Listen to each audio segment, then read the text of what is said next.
नमस्कार बिल्कुल। दोस्तों, आप सभी का चेंज इंडिया पर स्वागत है। और आज मेरे साथ मेरे एक दोस्त विकास बागेश्वर जी जुड़े हुए हैं और हम दोनों अ, ध्यान के बारे में चर्चा करने वाले हैं। ध्यान मेडिटेशन एक बहुत ही अ, अध्यात्म जगत की बहुत ही पुराना विषय है। सदियों पुराना सनातन धर्म की जब शुरुआत हुई होगी उस समय से ही शायद ध्यान और समाधि का ही जो अ, परम अभिव्यक्ति हुई है कि अहम ब्रह्मास्मि, शायद वही चरम जो अनुभव होता है परमानंद का, जिस समय हमारे अंदर से एक अभिव्यक्ति आती है अहम ब्रह्मास्मि का, मैं ही भगवान हूँ। तो उसी ध्यान और समाधि के बारे में हम आज विकास जी के साथ चर्चा करूंगा। तो विकास जी, आपका स्वागत है चेंज इंडिया पर। तो जी, सब नमस्कार सर। हाँ, नमस्कार जी। पर तो ध्यान क्या है, व्हाट इज मेडिटेशन, इसको आप थोड़ा सा एक्सप्लेन कीजिए, अपना अपना अनुभव भी कुछ शेयर कीजिएगा साथ में जी विकास जी। जी, बिल्कुल। अच्छा, जहाँ तक ध्यान की बात है तो इसे 2 तरीके से समझने की कोशिश करते हैं। जी तो सबसे पहले हम ध्यान को बड़ी ही सिंपल भाषा में समझने की कोशिश करते हैं जिससे हर कोई कनेक्ट कर पाए। तो ध्यान बेसिकली जो बिल्कुल मूल रूप में है वो है सिर्फ फ़ोकस करना, किसी बात पर ध्यान करना, ध्यान लगाना। वो कोई विषय हो सकता है, कोई वस्तु हो सकती है या कोई गतिविधि हो सकती है। जैसे मान लीजिए मैं आपको कहूँ कि मेरी बातों पर ध्यान दीजिए, जी यानी मेरी बातों को ध्यान से सुनिए। तो ये मैंने कहा कि आप मेरी बात पर फ़ोकस कीजिए, इसे ध्यान से सुनिए। अगर ध्यान नहीं रखा, इधर-उधर कहीं ध्यान हुआ, तो वो जो मैं कहना चाहता हूँ वो सुन नहीं पाएँगे। तो ये हुआ बेसिक, बिल्कुल अ, बिल्कुल मूलभूत ध्यान। तो ये यहाँ से शुरुआत होती है ध्यान की। और ध्यान हमारे जीवन का इतना अभिन्न हिस्सा है कि अगर ध्यान हमारा ना हो किसी कर्म में, तो समझिए वो कर्म हमने किया ही नहीं। यानी कि वो किया और ना किया एक बराबर हो जाता है। जब तक ध्यान नहीं, तब तक समझिए कोई कर्म भी नहीं। तो ध्यान ही मूल है, जीवन का आधार है। ध्यान के बिना जीवन बिल्कुल व्यर्थ चला जाता है, जीवन की कोई कल्पना नहीं की जा सकती। तो ध्यान से ही जीवन जिया जाता है और ध्यान इतना हमारे जीवन का एक अभिन्न हिस्सा है। ये हुआ मूल, बिल्कुल जो बेसिक ध्यान है, जो हर कोई व्यक्ति करता है। हर किसी के साथ ये घटित होता है। बचपन से लेकर जब से व्यक्ति जन्म लेता है तब से मरने तक व्यक्ति ध्यान करता ही है। और लेकिन ध्यान की महत्ता तब ज़्यादा बढ़ जाती है जब हम जैसे हम गृहस्थ आश्रम में आते हैं। तो गृहस्थी में जो हमारी व्यवस्थाएं हैं और समाज के साथ हमें जो एडजस्टमेंट करने पड़ते हैं, परिवार के साथ जो एडजस्टमेंट करने पड़ते हैं, जो जिम्मेदारियां, यानी कि जो एक बोझ होता है ना, जी जी बहुत प्रकार का, एक एक वयस्क इंसान के ऊपर तरह तरह की अलग अलग प्रकार की अलग अलग लेवल की जिम्मेदारियां होती हैं। जी तो वो सबसे पहले तो व्यक्तिगत होती है कि खुद को स्वस्थ रखना, अपने शरीर के प्रति, है ना, सजग रहना, जी खुद को स्वस्थ रखना। उसके बाद फिर अपने मन को शांत और कैपेबल रखना, एक प्रोडक्टिव माइंडसेट रखना, ये तो खुद के प्रति रहती है। उसके बाद फिर एक सामाजिक जिम्मेवारी होती है, पारिवारिक होती है, राजनीतिक तौर पर हमारी भूमिकाएं होती हैं, और सामाजिक रूप से, सांस्कृतिक रूप से कितने ही प्रकार से हमारी एक व्यक्ति की भूमिकाएं होती हैं। और वो सब प्रकार के जब इतने इतने तरह से हमारा मन इतनी चीजों को एक साथ लेकर चलता है, तो कहीं ना कहीं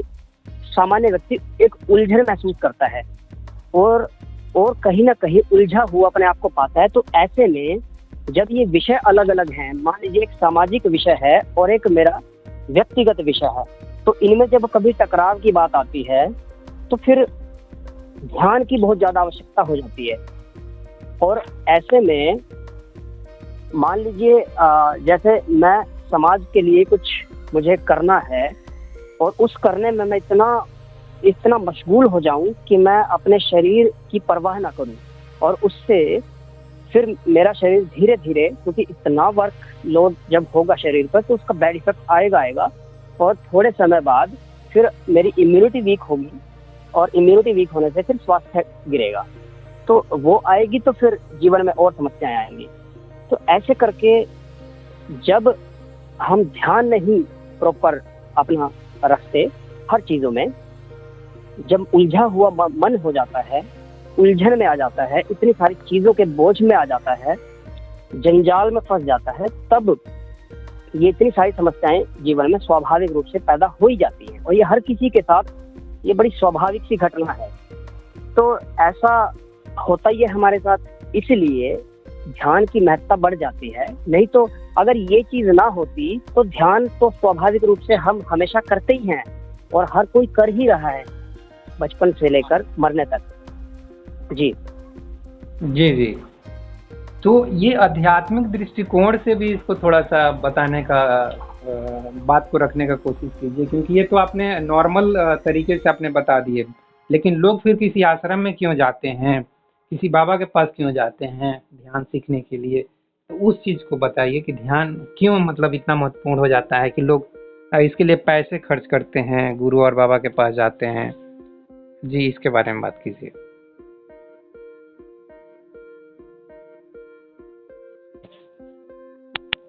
हेलो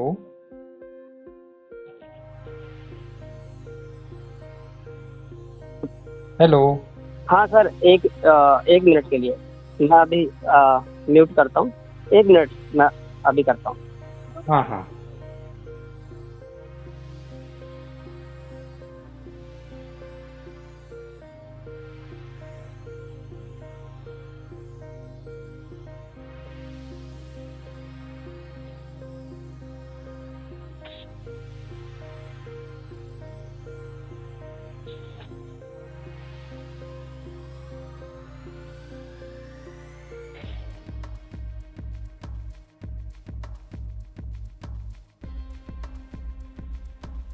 हेलो।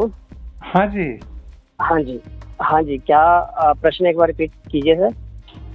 हाँ, मैं ये बोल रहा था कि ध्यान के बारे में जो आपने बात बताई वो मतलब प्रैक्टिकल बात बताई कि किसी व्यक्ति के साथ सामाजिक, पारिवारिक, व्यक्तिगत, ये सब जो समस्याएं हैं, उलझन है, उसमें इसका क्या योगदान है। लेकिन लोग जो किसी गुरु के पास, बाबा के पास आश्रम में जाते हैं, जैसे कि अभी जगी वासुदेव जी का ईशा फाउंडेशन है, उनका कुछ चल रहा है कोर्ट केस, वहाँ लोग जाते हैं, या श्री श्री रविशंकर के पास जाते हैं, कि उनका फाउंडेशन है, उनका भी कोई आश्रम है। तो इस तरीके से हमारे देश में बहुत सारे आश्रम खुले हुए हैं। वहाँ पर जो लोग जाते हैं वो किस पर्पज से जाते हैं, वो ध्यान क्या होता है। अभी जो आपने ध्यान की बात की वो तो समझ में आ गया, लेकिन वो क्या ध्यान होता है जो लोग वहाँ जाते हैं। जी बिल्कुल बिल्कुल।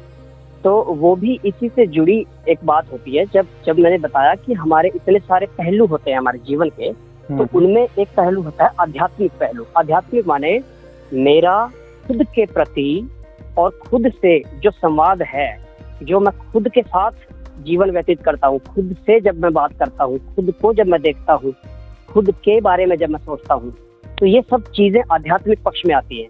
जब हम कभी ऐसे स्वाध्याय करते हैं ना, खुद सेल्फ स्टडी या जैसा कुछ करते हैं कि आज मैंने क्या क्या किया, मैं इस पार्टी में गया तो मैं कैसा दिख रहा था, मुझसे क्या गलती हुई, या मैं किसी एग्जीबिशन या किसी जगह मैंने स्पीच दी तो उसमें क्या अच्छी बात मैंने कही थी और क्या उसमें कमियां, दूसरी ऐसी क्या बातें थी। तो ये जब मैं खुद के साथ जो मैं खुद का एनालिसिस करता हूँ, ये हमारा आध्यात्मिक पहलू होता है। यानी कि आध्यात्मिक का मतलब होता है कि आत्मा में या आत्मा पर ध्यान करना है ना। खुद आत्मा यानी सेल्फ। तो सेल्फ के साथ जब हम ये कम्युनिकेट करते हैं, सेल्फ के साथ जो बातचीत करते हैं, उसके बारे में सोचते हैं, चिंतन करते हैं, ये सब अध्यात्म के अंतर्गत आता है।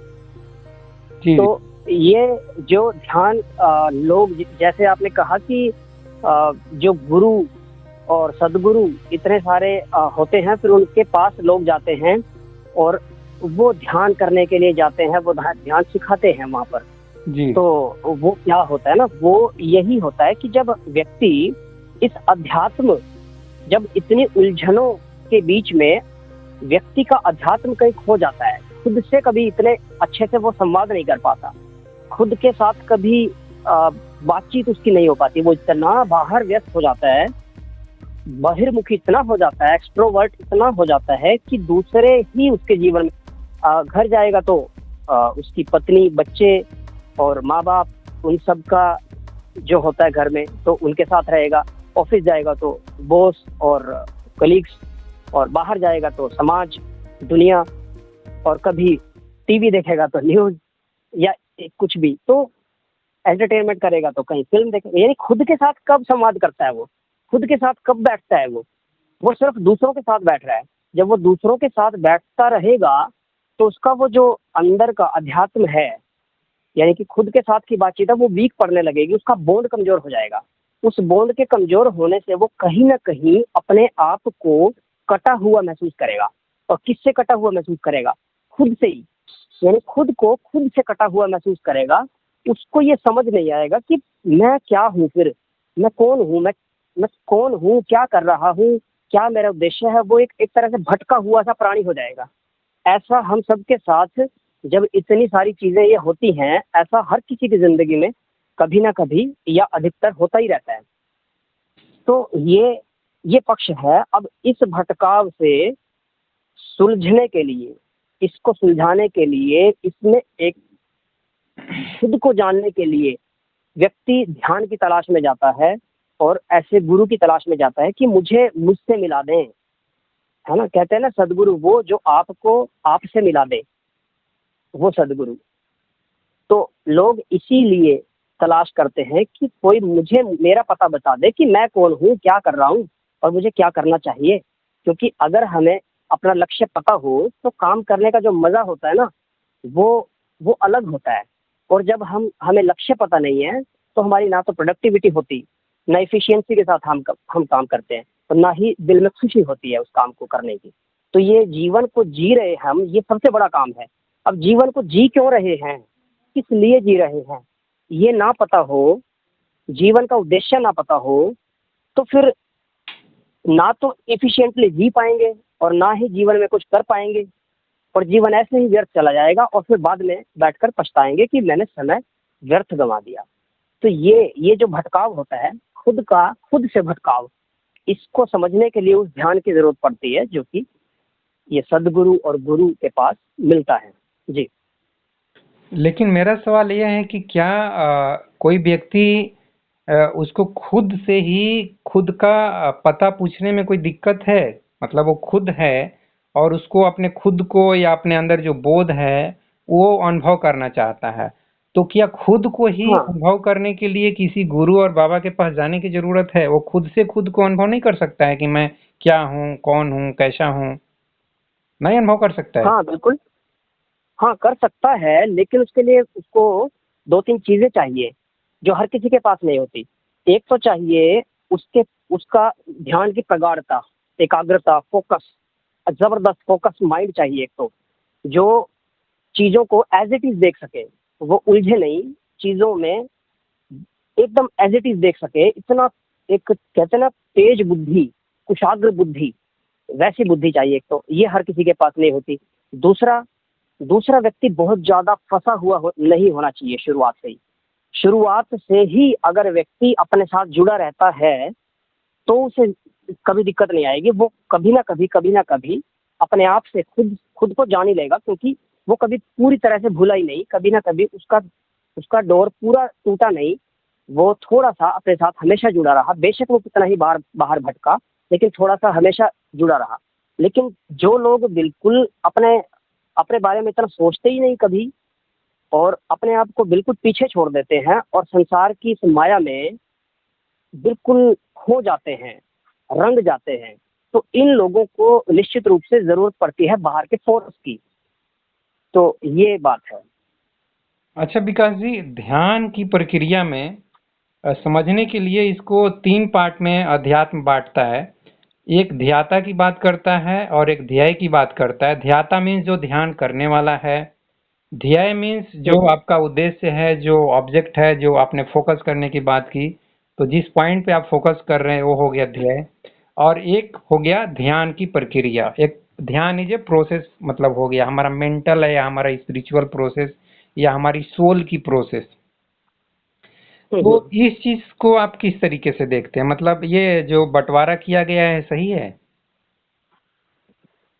हाँ, ये शुरुआती रूप से अगर देखते हैं, जब तक ध्यान की, देखिए हमारे पास एक तरह से बड़ा कैटेगराइज वर्णन योग सूत्र में आता है, जो कि पतंजलि, महर्षि पतंजलि ने जो योग दिया था, अष्टांग योग जिसे हम कहते हैं, तो उसमें ये यम नियम आहार प्रत्याहार, आहार प्राणायाम प्रत्याहार के बाद धारणा ध्यान समाधि, ये चीजें आती है।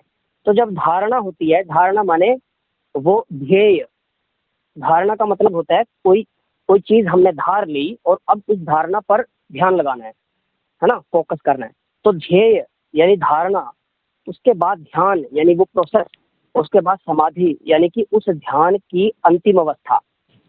तो यहाँ जब हम देखते हैं ध्याता, हम हमारा होना, जो हमारा अंतिम होना है, हमारा सेल्फ है, वो ध्याता होता है। और ध्यान हम जैसा कि समझ ही पा रहे हैं कि फोकस करने की जो प्रक्रिया और ध्येय, ये बिल्कुल बंटवारा करना भी जरूरी होता है। तो ठीक है, इसमें मैं ठीक मानता हूँ जी। जी जी। अभी यहाँ पर विकास जी, ध्यान समझ में आ गई, ध्येय भी समझ में आ गया, लेकिन अध्यात्म बहुत ही एक इंटरेस्टिंग बात करता है। ध्याता माने जो ध्यान कर रहा है, या इंग्लिश में बोले तो जिसको ऑब्जर्वर बोलते हैं या मेडिटेटर बोल सकते हैं। तो ये जो ध्याता है या ध्यान करने वाला है, मतलब मैं कौन हूँ, उस जगह पे उस तरफ मैं आपको इशारा कर रहा हूँ, जो आचार्य प्रशांत बहुत ही चिल्ला चिल्ला के कहते हैं कि पहले मैं को जानो, मैं क्या है, मतलब वही ध्याता क्या है या ऑब्जर्वर क्या है। तो ये क्या है ध्यान करने वाला, या जिसको अध्यात्म में जीवात्मा भी कहता है या आत्मा भी कहते हैं। ये अब जीवात्मा तो कुछ बात समझ में आती है, ये लाइफ एनर्जी हमारे बॉडी में है, एक इलेक्ट्रिक सर्किट हम अपने आप को मान सकते हैं, जैसा कि हमारा न्यूरॉन सिस्टम है। तो न्यूरॉन सिस्टम में इलेक्ट्रिसिटी फ्लो हो रही है एक सर्किट के रूप में, तो वो जीवात्मा के रूप में मुझे समझ में आती है कि वो एक लाइफ एनर्जी है। आत्मा वाली बात समझ में नहीं आती है। वह ये आत्मा क्या है, ये थोड़ा सा अभी भी क्लियर समझ में नहीं आता है लोगों को, तो उस चीज को भी एक्सप्लेन कीजिएगा, ठीक है? फिर आगे मैं जीवात्मा और आत्मा में, हाँ, जीवात्मा और आत्मा में फर्क क्या देखते हैं वैसे आप? नहीं, इस चीज को आप एक्सप्लेन कीजिएगा, फिर मैं समझूंगा कि मैं जो समझता हूँ वो सही समझ रहा हूँ कि नहीं। तो सबसे पहले सवाल वही है कि ये ऑब्जर्वर क्या है, क्योंकि जे कृष्णमूर्ति भी इसके बारे में जब ध्यान की बात होती है तो उनका एक स्टेटमेंट मुझे याद आता है। बोलते हैं ध्यान की स्थिति वो अवस्था है जिसमें जो ऑब्जर्वर है वो ऑब्जर्व कर लिया, कौन, तो खुद ही अपने आप को ऑब्जर्व कर लिया, ऑब्जर्वर इज ऑब्जर्व्ड, ये ऐसा एक स्टेटमेंट उनका बहुत फेमस है। तो ये ध्यान करने वाला कौन है, ऑब्जर्वर कौन है, इस चीज को थोड़ा एक्सप्लेन कीजिए जो लोग सुन रहे हैं जी। बिल्कुल बिल्कुल, हाँ बिल्कुल, कृष्णमूर्ति की बात जैसे आपने की वो भी बात बताऊं, और दूसरी जो आपने कहा कि वो एक्चुअल में क्या है, असल में ये दो स्टेज का मामला है। और पहला ऑब्जर्वर, पहला ध्याता जो होता है वो होता है हमारा मन। मन जो अंतःकरण है ना हमारा, जो जिसे हम कहते हैं मन बुद्धि चित्त अहंकार, ये अंतःकरण में जो ये मन होता है ना, ये हमारा बेसिकली जो हमारे दैनिक जितने कार्य होते हैं यही काम करता है, ये मन ही सब कुछ करता है, यही करता है कर्ता रूप में। तो कर्ता मन है, और ध्यान करने वाला भी जब शुरुआत होती है तो मन से ही होती है, वो मन ही ध्याता होता है, मन ही ध्येय पर ध्यान करता है, और ये मन ही उस समय का ध्याता है। तो यहाँ तो हुई ध्यान तक की बात, लेकिन एक स्टेज आती है जब हम ध्यान करते करते खुद पर, जब ध्यान करते हुए, अब यहाँ खुद की बात है, ये कोई सांसारिक ध्यान की बात नहीं है, जब आध्यात्मिक ध्यान करते करते हम खुद के भीतर जाना शुरू होते हैं, परत दर परत, तो पहली पहली परत के रूप में जब हमारा अहंकार गिरना शुरू होता है, अहंकार माने मेरा होने का एहसास, ये जो अहंकार है, अहंकार का मतलब घमंड वाला नहीं, घमंड अलग चीज होती है, वो अहंकार का विस्तृत रूप होता है, लेकिन अहंकार का सिर्फ इतना सा मतलब होता है कि मैं हूँ, ये जो मेरा आभास है, मुझे हो रहा है कि मैं हूँ, ये मेरा हाथ, ये मेरा पैर, ये जो मुझे मेरा एहसास है, ये एहसास होना मात्र, ये अहंकार है। जब ये एहसास होना भी गिर जाए, समझिए उस लेवल का जब ध्यान हो जाए कि जब अहंकार गिर जाए, गलने लगे और मन शून्य होने लगे। मन मन क्या है? मन है इच्छाओं का सागर। इच्छा जिसमें उठे, जिसमें इच्छाएं उठती हैं, जिसमें कल्पनाएं उठती हैं, जिसमें विचार उठते हैं, जिसमें हर नई चीज जो घटित होती है हमारे अंदर, वो है मन। तो मन जब शांत होने लगे, बिल्कुल शून्य होने लगे, यानी इच्छाएं, उसकी मन खत्म नहीं होता, लेकिन इच्छाएं जब खत्म हो जाएं उसकी, यानी उसकी गतिविधि खत्म हो जाए, वो निष्क्रिय हो जाता है, मन निष्क्रिय हो जाता है। ऐसी अवस्था में जब अहंकार गलने लगता है, अहंकार का बोध हमें नहीं रहता और सिर्फ हम रहते हैं, यानी हम रहने, अब वहां पर हम रहना भी बोलना गलत होगा, क्योंकि मैं जैसा भी मैं तो होता ही नहीं ना, क्योंकि मैं यानी अहंकार मैं नहीं होता, लेकिन क्या होता है फिर? बचता है सिर्फ अस्तित्व बचता है। इसे कह सकते हैं कि विराट अस्तित्व, सिर्फ शांति, एक सन्नाटा, एक शून्यता, खालीपन, एक एक बिल्कुल अंधेरा जैसे ब्रह्मांड में फैला हुआ है, ऐसा एक खालीपन, बिल्कुल खालीपन बचता है। और बस एक हमारे भीतर एक साक्षी भाव बस उस अ, खालीपन को सिर्फ देख रहा है या कहीं महसूस कर रहा है, और वो महसूस भी नहीं कर रहा, ये भी हमें बाद में पता चलता है जब हम उस प्रक्रिया से बाहर निकल कर आते हैं कि हाँ किसी ने ये महसूस किया था, लेकिन उस समय ये महसूस भी नहीं होता, सिर्फ और सिर्फ सन्नाटा चारों तरफ बचता है और सब कुछ खत्म हो जाता है। इसे कहते हैं परम शून्यता की अवस्था, और यही है परम समाधि। परम समाधि की अवस्था यही है, इसमें कुछ भी नहीं बचता, इसमें सिर्फ शून्य यानी मृत्यु, मृत्यु बचती है, सन्नाटा, खालीपन बिल्कुल। तो ये है। अब जब कृष्ण मूर्ति कहते हैं कि ध्याता, यानी कि जो ऑब्जर्वर है वही ऑब्जर्व्ड हो जाता है, तो वो बात करते हैं इस स्टेप में मन की, कि मन ध्याता है। शुरुआत में ध्याता मन ही होता है, और जब हम मन को भी देखने लगें, अब सोचिए मन ही जब ऑब्जर्व हो जाए, हमें मन ही जब अलग से दिख जाए कि हाँ ये है, मन के पीछे जाकर ही दिखेगा ना वो। मन के आगे तो कुछ मन से पीछे मन को देखने का हमारे पास और क्या माध्यम है? कोई दूसरा मन तो है नहीं जो उस मन को देख सके। तो मन के पीछे एक घोर सन्नाटा है, जिसे हम अपना सिर्फ होनापन कह सकते हैं, एक अस्तित्व कह सकते हैं, उसे उसे ही आत्मा या जीवात्मा या कुछ भी कहें, वो हमारा होना है। बस वो बचता है, और वो उसका कहीं ना कहीं अनुभव करता है कि ये मन था। जब मन खत्म हो जाता है उसके बाद ये पता चलता है उसे कि हाँ ये मन था, है ना। जी जी। तो ये, तो इसे कहते हैं कृष्ण मूर्ति अपनी भाषा में कि ऑब्जर्वर ही ऑब्जर्व्ड हो जाता है, यानी कि जो ध्याता है वही ध्येय हो जाता है, वही ध्यान में सब कुछ विलीन हो जाता है। तो ये अंतिम अवस्था यानी समाधि की बात है, वो अलग अलग शब्दों में अलग अलग लोगों ने कहने की कोशिश की है। जी जी, मतलब मैं थोड़ा सा ऐड करूंगा, उस स्टेट को ऑब्जर्वेशन स्टेट कहना चाहिए। उस स्टेट में ना तो कोई ऑब्जर्वर बच जाता है, ऑब्जर्वेशन हो रहा है but there is no any observer.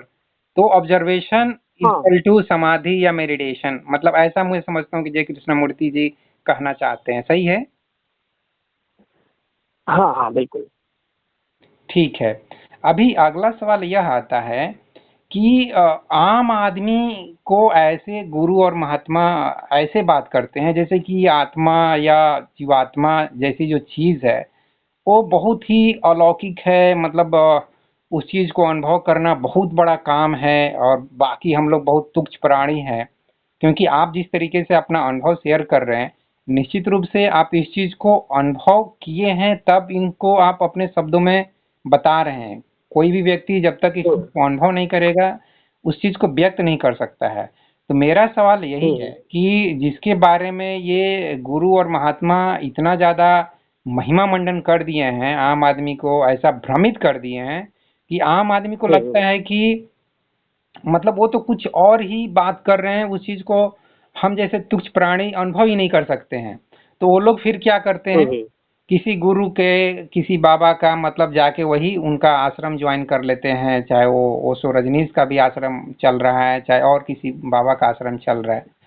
तो मैं चाहूंगा कि आप इस चीज के बारे में अपना विचार रखिए कि आज की युवा पीढ़ी, जैसा कि जगगी वासुदेव का मैं नाम फिर से लूंगा, उनका ईशा फाउंडेशन में भी जो केस चल रहा है कि एक व्यक्ति ने केस किया है कि मेरी दो बेटियों ने 24 और 27 साल की जब उनकी उम्र थी वहां जाके ज्वाइन कर लिया, और उस उनको वहां पर आजादी नहीं है, वहां पर बंदिश बना के रखा गया। एनीवे, ये इस्कॉन में और हर एक संस्था में कुछ न कुछ इस तरीके के केस चलते रहते हैं। तो आज की युवा पीढ़ी को खासकर आप या उनके माँ बाप को भी कुछ ऐसा चीज बताइए जिससे कि बच्चे इस तरीके से दिग्भ्रमित न हो, ताकि उनका पर्सनल लाइफ, फैमिली लाइफ, एक social life, spiritual life disturb हो जाता है, वो डिस्टर्ब ना हो। जी। बिल्कुल। तो मैं इस बात को शुरू करना चाहता हूँ कि हमारी सेल्फ आइडेंटिटी है ना, जी। हम सबको कम से कम इतना तो पता होना चाहिए कि हमारा वर्ण क्या है, हम हैं किस टाइप के व्यक्ति। तो कम से कम ये बिल्कुल बेसिक बेसिक अध्यात्म यहाँ से शुरुआत होती है असल में। आप, क्योंकि देखिए मार्ग क्या है, अध्यात्म के दो मार्ग, मेजरली दो मार्ग बड़े हैं, जो एक भक्ति मार्ग है, दूसरा ज्ञान मार्ग है। लेकिन आपको किस मार्ग पर चलना है वो तय करना, ये सबसे ज्यादा इंपॉर्टेंट बात है। तो ये सबसे पहले हमें पता होना चाहिए कि हम भक्ति मार्ग वाले व्यक्ति हैं या ज्ञान मार्ग वाले व्यक्ति। अगर हम भक्ति मार्ग के हैं तब तो ये जो लोग, जो आपने जिनकी बात की, वो भक्ति मार्ग वाले लोग हैं जो इतना महिमा मंडित कर देते हैं किसी भी बात को। देखिए भक्ति मार्ग पर जो भी व्यक्ति होता है वो भाव प्रवण होता है, भाव में उसकी गतिशीलता बहुत ज्यादा होती है बजाय विचार के। विचार माने खाली तर्क, खाली विचार जो बुद्धि करती है ना, तर्क वितर्क, बिल्कुल बोरिंग जो सब्जेक्ट लगता है भक्ति वालों को, वो बोरिंग लगता है। लेकिन जो ज्ञान मार्गी हैं उनको उसमें बड़ा इंटरेस्ट आता है, बड़ी रुचि होती है कि कुछ चिंतन मनन करके कोई निष्कर्ष निकल आए, कोई निष्पत्ति हो जाए। तो सारे साइंटिस्ट टाइप के जितने व्यक्ति होते हैं ये ज्ञान मार्गी व्यक्ति हैं, इनका विचार का प्रवाह बहुत ज्यादा होता है। तो इन लोगों के लिए कोई बड़ी बात नहीं है ये सब अनुभव करना, आत्मा का अनुभव, और ये इनके लिए कोई बड़ी बात नहीं है, और इनके लिए किसी ने कहा भी नहीं। अगर हम गीता को कभी पढ़ें तो गीता में तीनों का कर्म मार्ग भी इसमें होते हैं, कर्म, ज्ञान मार्ग और भक्ति मार्ग। तो तीनों का अलग अलग वर्णन उसमें किया जाता है बहुत बार, लेकिन लोग समझते नहीं। लोग हमेशा समझ लेते हैं कि व्यक्ति एक ही टाइप का होता है, जबकि ऐसा नहीं है, व्यक्ति अलग अलग टाइप के होते हैं। जो होता है ना, वर्ण व्यवस्था जो हमारी थी वो टाइप को ही दर्शाने के लिए थी। जो ब्राह्मण वर्ण के व्यक्ति होते हैं जिनका विचारों का प्रवाह बहुत ज्यादा होता है, मैंने कहा ना वो ब्राह्मण होता है बुद्धि, यानी मस्तिष्क वाला, बुद्धि वाला। वो कहा भी है कि ब्राह्मण ब्रह्मा के सिर से पैदा हुआ। सिर से पैदा होना ये प्रतीक बताया, ये कोई ऐसा नहीं कि कोई ब्रह्मा ऐसे थे और उनके सिर से कोई कुछ बच्चे का जन्म हुआ, ऐसा नहीं होता। ये सिर्फ एक प्रतीक बताया है कि हमारे शरीर में मस्तिष्क यानी सिर जो काम करता है वो ब्राह्मण का काम है ना। तो ऐसे, तो ये प्रतीक, कम से कम हमें अपने मार्ग का पता होना चाहिए कि हमारा कौन सा मार्ग है। उसके बाद दूसरा मेरी ये भी है शिकायत कि भक्ति मार्ग के तो बहुत ज़्यादा प्रचार समाज में होते रहते हैं, लेकिन ज्ञान मार्ग के उतने नहीं होते। ज्ञान मार्ग ज़्यादातर कहीं अलग किसी गुरुकुल में, कहीं किसी यूनिवर्सिटी में, मतलब एक तरह से साइलेंटली चलता है उसका काम। तो ठीक है वो भी, क्योंकि ऐसा हो सकता है ज्ञान की अपनी एक अपना एक प्रारूप भी होता है जो इस तरीके से उसमें होता है।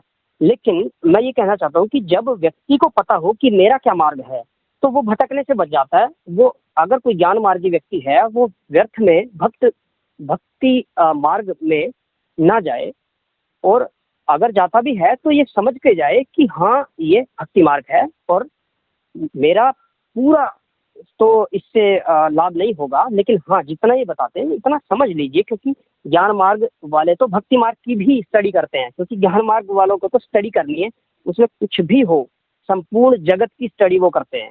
क्योंकि विचार तो किसी की भी चीज़ का उठ सकता है ना, तो वो हर चीज़ का विचार आता है। तो ये बात होती है, ये जो महिमा मंडन होती है ये भी सही है बात कि हाँ, जो कुछ ऐसे लोग होते हैं जो इतने गहरे ध्यान, इतने गहरे अनुभव नहीं कर पाते, सामान्य रूप से नहीं कर पाते, उनका शरीर, उनकी संरचना, उसका उनका मस्तिष्क अलाउ नहीं करता कि वो इतना गहरे बैठें और कभी इतना गहरे चिंतन में डूब जाएं। उनका शरीर, उनकी बनावट ही उनको अलाउ नहीं करती, वो दोबारा एकदम से पीछे खींच लेती है।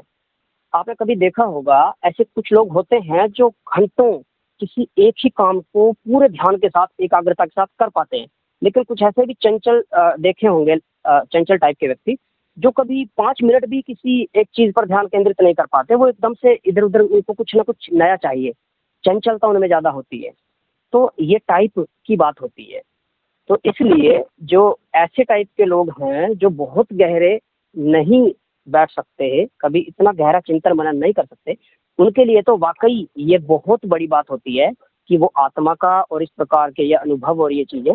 लेकिन हाँ, अगर उनको सरलता से कोई ज्ञान मार्ग में सरलता से उनको उनके जीवन के अनुभवों को जोड़कर अगर कोई समझाए तो उनको झलक मिल सकती है कि अच्छा ये होता है। हालांकि उनके लिए कोई बहुत बड़ी उपलब्धि नहीं होगी वो, क्योंकि उनका वो मार्ग ही नहीं है, उनको वहां से संतोष नहीं मिलेगा। वो जान भी लेंगे आत्मा क्या है तो भी उनको संतोष प्यार करने में ही मिलेगा, भाव प्रकट करने में ही मिलेगा, रोने में मिलेगा, कभी किसी के साथ खिलखिलाने में मिलेगा। संतोष उनको वहीं से मिलेगा जो उनका मार्ग है। जी जी तो ये बात होती है।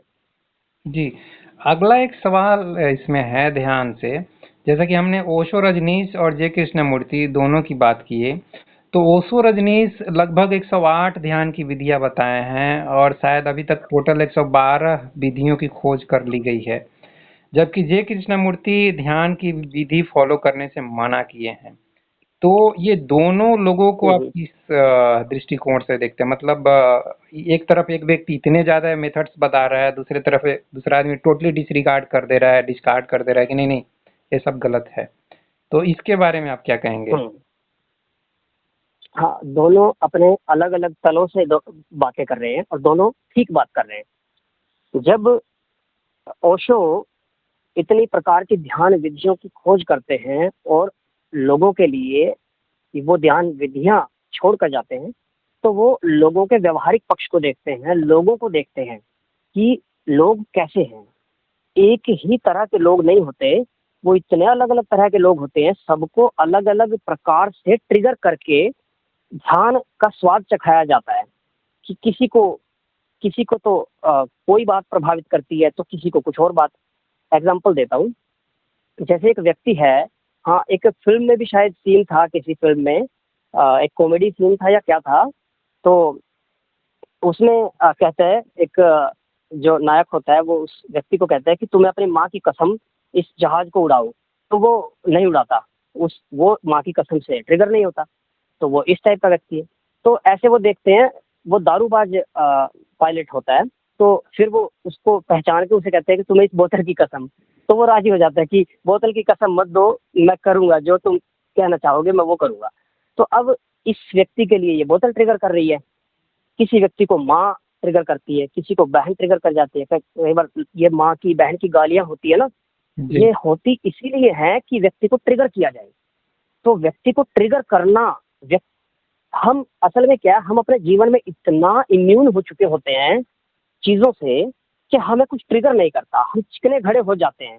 हमें कोई बात अगर कोई कहे, हम देखिए, लोग जब अध्यात्म के मार्ग पर और सत्संगों के मार्ग पर जाते हैं और ध्यान उनके जीवन में नहीं होता तो क्या होता है, तो वो इतनी बातें सुन लेते हैं सबसे और इतना जानकारियां इकट्ठी कर लेते हैं सारे शास्त्रों की, लोगों की, सत्संगों की, गुरुओं की, तो फिर उनको ऐसा लगता है कि हाँ, हमें तो सब कुछ पता है, जबकि उनके जीवन में कुछ भी घटित नहीं हुआ, उनके जीवन में उसका शून्य परिणाम है, लेकिन जानकारी आ गई उनके पास, तो वो इम्यून हो चुके। अब उनसे जब बात करेंगे कि आप ध्यान करो, अब ध्यान शब्द उनको पता है पहले से, वो इम्यून है। अब उनको समझ ही नहीं आ रहा है कि करना क्या है, क्योंकि इम्यून है ध्यान का, उनके अंदर कोई ट्रिगर ही नहीं होता।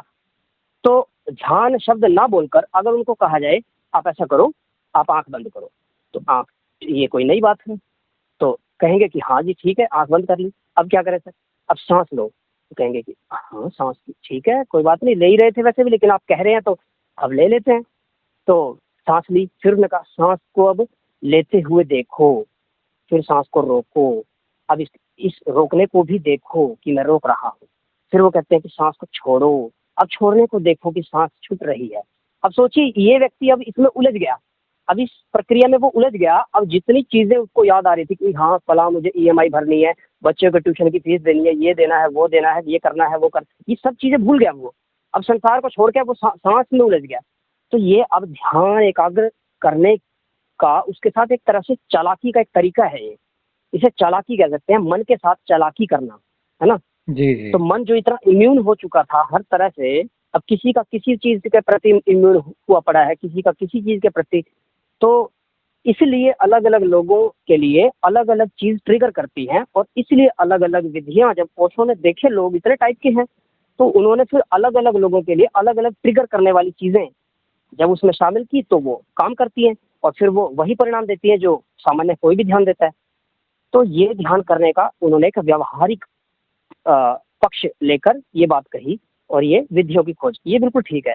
अब जब कृष्णमूर्ति की बात करते हैं तो कृष्णमूर्ति कहते हैं कि ध्यान की कोई विधि नहीं है, ध्यान तो बिल्कुल बिल्कुल साफ शुद्ध रूप से बस ध्यान है, इसमें क्या विधि करनी है, बस आप किसी चीज पर फोकस करो और बस हो गया ध्यान, इसमें क्या ध्यान, इसमें क्या विधि की जरूरत है। अब मैं खाना खा रहा हूँ, ठीक है खाना खा रहा हूँ, इसमें क्या, अब उनको वो खुद को सेंटर में रखकर देख रहे हैं, क्योंकि वो इतने ध्यान में रहे बचपन से, उनका ध्यान कभी भंग ही नहीं हुआ, उनको पता ही नहीं है ध्यान से भटकना क्या चीज होती है। कृष्ण मूर्ति की बात कर रहा हूँ। जी जी। जब कोई ऐसा मेधावी व्यक्ति होता है, कोई टैलेंटेड, कोई जीनियस टाइप का कोई व्यक्ति होता है, वो सोच नहीं पाता कि सामान्य व्यक्ति कैसे होते हैं। उसको ये चीज वो कहते हैं इतना सिंपल है, क्योंकि उसके लिए सिंपल है, क्योंकि वो तो हमेशा करता आ रहा है ना, उसके लिए तो सिंपल है। लेकिन लोगों के लिए तो पूछो ना, लोगों को कितना मुश्किल है। तो वो अपने आप को सेंटर में रख के उन्होंने कहा कि ध्यान की कोई विधि नहीं, ध्यान बस सिंपल ध्यान है, कुछ भी नहीं, आप कोई भी काम करो होश में करो, बस हो गया ध्यान। और बात भी सही है, ये बात बिल्कुल सही है, ये भी सही है। और जब ओशो ने कहा तो उन्होंने लोगों को सेंटर में रख के बात कही, तो दोनों अलग अलग एंगल से बात कर रहे हैं, दोनों अपनी अपनी जगह ठीक है जी। लेकिन मुझे ऐसा लगता है कि जे कृष्णमूर्ति जी जानबूझकर ऐसा बोले हैं, क्योंकि वो रजनीश को देखे कि ये अपने आश्रम में बहुत सारा उटपटांग काम करा रहे हैं। इवन बाद में उनके आश्रम से ड्रग्स और marijuana और क्या क्या चीज़ें भी मिली, तो उनको लगा कि नहीं नहीं ये गलत काम कर रहे हैं आश्रम में, और इसलिए इसको रोकना चाहिए। और इसलिए इसके अगेंस्ट में भी डायरेक्टली या इनडायरेक्टली बात किए हैं कि भाई ध्यान सीखने की कोई जरूरत नहीं है, कहीं मत जाओ, जो कुछ भी तुम कर रहे हो वही ध्यान पूर्वक करो, बस वही ध्यान है। मतलब ध्यान बहुत सिंपल चीज है, इसमें इतना ज्यादा कॉम्प्लेक्स कुछ मत सोचो, कि इतना जटिल कुछ भी नहीं है। कुछ ऐसा हो सकता है उनकी मानसिकता। हाँ बिल्कुल। लेकिन मैं फिर वो बताऊं बात कि उनकी दोनों की सोच में फर्क क्या था। ओशो की सोच थी कि मैं 100 लोगों पर कोई काम करूं, कोई प्रयोग करूं, और उनमें से अगर 10 लोग कुछ उनमें से कर जाते हैं, पास हो जाते हैं उस काम में, तो ठीक है। तो 90 कोई बात नहीं, वो धीरे धीरे आएंगे और कुछ कर लेंगे। तो 90 यहाँ पर फेल हुए, 90 फेल हुए, लेकिन 10 जो कि पास हुए, जो कि पहले से तरक्की किए, उनको देखकर ओशो को खुशी है। दूसरा, जब कृष्णमूर्ति की बात करते हैं तो कृष्णमूर्ति उन 90 को देखते हैं कि जो फेल हुए, कि यार 90 तो फेल हो गए ना, तो वो उनको देखकर निराश हो जाते हैं कि 90 लोग फेल हुए, 10 तरक्की करे, ठीक है कोई बात नहीं, कर ही लेते हैं, वैसे भी कोई बात नहीं। तो वो ये बात, इस पक्ष को, निराशा वाले पक्ष को ज्यादा देखते हैं कृष्णमूर्ति, तो वो इसलिए ये बात कहते हैं, जबकि वो ये नहीं सोच रहे कि कुछ भी नहीं करने से कुछ करना तो बेहतर है हमेशा। क्योंकि अगर कुछ करेंगे तो दो संभावना है, या तो आपको जीत मिलेगी या सीख मिलेगी, हार तो कभी होगी नहीं। लेकिन वो सोचते हैं कि हार हो जाएगी या कुछ गड़बड़ हो जाएगा। जबकि ओशो व्यवहारिक रूप से, मैं मानता हूं कि ओशो की व्यवहारिक बुद्धि कृष्णमूर्ति से ज्यादा सक्रिय थी, कृष्णमूर्ति की थियोरिटिकल बुद्धि ज्यादा सक्रिय थी। कृष्णमूर्ति एक आदर्श रूप में मैं देख सकता हूँ, वो आदर्शवादी एक बुद्धि उनकी कह सकते हैं। तो लेकिन ओशो की व्यवहारिक बुद्धि बहुत ज्यादा सक्रिय थी, तो वो देखते थे कि कुछ something is better than nothing, वो वाली बात बिल्कुल। तो something is better than nothing वाली बात है। तो इसलिए, और जहाँ तक मैरिज हुआ ना और ये वो की बात है, तो ओशो को कोई गुरेज नहीं कि जो जिस बात से ट्रिगर हो वो उसी को करने के लिए तैयार थे। वो ओपन, बिल्कुल ओपन माइंडेड व्यक्ति थे। तो उनको फर्क नहीं पड़ता, कोई अगर भांग के नशे में ही ट्रिगर हो जाए तो वो भांग भी देने को उसको तैयार है। तो ओशो तो इस टाइप के व्यक्ति थे, क्योंकि उनको तो सिर्फ रिजल्ट चाहिए, तो वो रिजल्ट ओरिएंटेड व्यक्ति थे। तो दोनों मुझे तो अपने अपनी जगह ठीक लगते हैं। जी जी जी, बिल्कुल बिल्कुल, अच्छा ऑब्जर्वेशन है आपका। नेक्स्ट सवाल जो है वो जनरली कोई भी व्यक्ति पूछ लेता है कि ध्यान करना क्यों है, मतलब क्या इसका यूज क्या है, हम्म क्योंकि जो लोग मेडिटेशन नहीं करते हैं, जो मेडिटेशन का एम भी नहीं जानते हैं, वो भी तो मजे में जीवन जी रहे हैं। तो मेडिटेशन करने हम्म का फायदा क्या है, मतलब क्यों हम करें मेडिटेशन? मेडिटेशन मतलब ये हम्म टाइम वेस्ट है बहुत से लोगों के लिए, कि ये क्या चुपचाप से बैठ जाओ, सांस लो सांस छोड़ो देखो ये वो, वेस्टेज ऑफ टाइम है बहुत से लोगों के लिए। तो कैसे आप लोगों को हम्म मतलब ध्यान की तरफ लेके आएंगे, या एक आध्यात्मिक यात्रा पे दो चार कदम चलाने का प्रयास करेंगे, जो मतलब कृष्णामूर्ति और ओशो ने किया? आचार्य प्रशांत तो नहीं ऐसा हम्म कुछ कराते हैं, ध्यान की बात तो बिल्कुल करते ही नहीं है। तो इस चीज को हम्म। आपका इस नजरिए से देखते हैं जी विकास जी? जी बिल्कुल। जैसा आपने कहा कि ध्यान करना ही क्यों है, तो हम्म। पहले ये जान लेते हैं करना ही क्यों, ध्यान की जरूरत ही क्या है। जैसा मैंने शुरुआत में ही बताया था कि ध्यान के बिना जिंदगी बिल्कुल नष्ट हो जाती है, जंजाल बन जाती है, एक अभिशाप बन जाती है। हमें समझ ही नहीं आता कि जिंदगी हम जी रहे हैं या काट रहे हैं या क्या कर रहे हैं। एग्जाम्पल देता हूँ।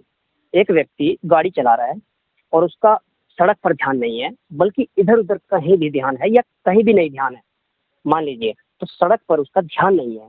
अब आगे गड्ढा आता है तो गड्ढे में जाएगी अब उसकी गाड़ी। आगे कोई मोड़ आया तो वो किसी खेत में कहीं पर चला जाएगा, ऐसे कहीं किसी से टकरा जाएगा। तो सोचिए अब इस ड्राइवर की जिंदगी के साथ क्या होने वाला है, ये कितने बड़े रिस्क में है ना। जब ये सड़क पर ध्यान सिर्फ एक जो जी रहा है वो इस समय, जब ड्राइव कर रहा है तो क्या जी रहा है, उस ड्राइविंग को जी रहा है और सड़क पर उस यात्रा को जी रहा है अपनी। तो वहां पर वो कंट्रोलर के रूप में एक अपना रोल अदा कर रहा है कि उसे गाड़ी को कंट्रोल करना है और गाड़ी को अपने मुकाम तक लेकर जाना है। अब ये ध्यान सिर्फ इतनी इतनी सी छोटी सी बात कि सिर्फ ध्यान को हटा दें तो ये बिल्कुल अपनी मंजिल तक पहुंच ही नहीं पाएगा। यानी कि बिल्कुल टोटल यूजलेस, उसकी ड्राइविंग यूजलेस तो छोड़िए, उसको और नरक में लेके जाएगी, यानी कि उसको एक्सीडेंट और करवा देगी। तो यानी ध्यान की इम्पोर्टेंस हमारी ज़िंदगी में इतनी ही है जितनी इस ड्राइवर के लिए सड़क पर ध्यान करने की ज़रूरत है। अब रही बात ध्यान को समझने पहले कि जो बैठकर ऐसे आसन लगाकर और कोई सांस पर ध्यान करे, कोई ओम पर, कोई किसी इष्ट पर, या कोई ऐसे ध्यान करे, क्या वही ध्यान होता है या कुछ और भी ध्यान होता है? तो जब मैं आपसे बात कर रहा हूँ और मेरा पूरा ध्यान आपकी तरफ है, मेरे शब्दों की तरफ है और विषय पर ध्यान है, तो ये भी ध्यान है। और वो जब होता है तो वो हठ योग का ध्यान है, यानी कि वो भी ध्यान है ये भी ध्यान है। ध्यान तो अनेक प्रकार का है। आप जीवन में जितने काम करते हैं उतने कामों में आप ध्यान लगाते हैं, सुनने में ध्यान लगाते हैं, खेलने में ध्यान लगाते हैं, पढ़ने में, कार्य करने में, हर चीज में ध्यान की जरूरत है। बिना ध्यान के तो कुछ हो ही नहीं सकता असल में। लेकिन हम जिंदगी जब जीते हैं, और जब मैंने शुरुआत में कहा था कि हम इतने प्रकार के पहलू जीवन में जीते हैं, हम सामाजिक, राजनीतिक, सांस्कृतिक, आध्यात्मिक, पारिवारिक, इतने प्रकार के पहलू जब जीते हैं, तो इनमें कहीं ना कहीं हमारा ध्यान भंग हो जाता है। कहीं ना कहीं एक दूसरे के साथ हम उलझ जाते हैं, उन पहलुओं में एक दूसरे को मैस हो जाते हैं, जंजाल में फंस जाते हैं कहीं पर। तो उस स्थिति में हमें सुलझने की जरूरत होती है, उस स्थिति में हमें कैटेगराइज करने की जरूरत होती है। कहते हैं ना, टाइम टेबल सेट कर लो। कभी आप देखें, आपने जैसे कहा अपनी बात में कि इतने लोग हैं जो इतने मजे कर रहे हैं जिंदगी में, इतनी धूम मचा रहे हैं, बड़े बड़े बिजनेसमैन है, वो तो कोई ध्यान नहीं करते।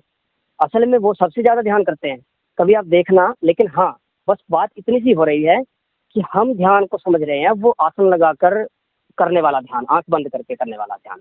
लेकिन ध्यान का वो सिर्फ एक प्रकार है, दूसरा प्रकार भी है जो बिल्कुल स्वाभाविक रूप से हम हर रोज करते ही हैं।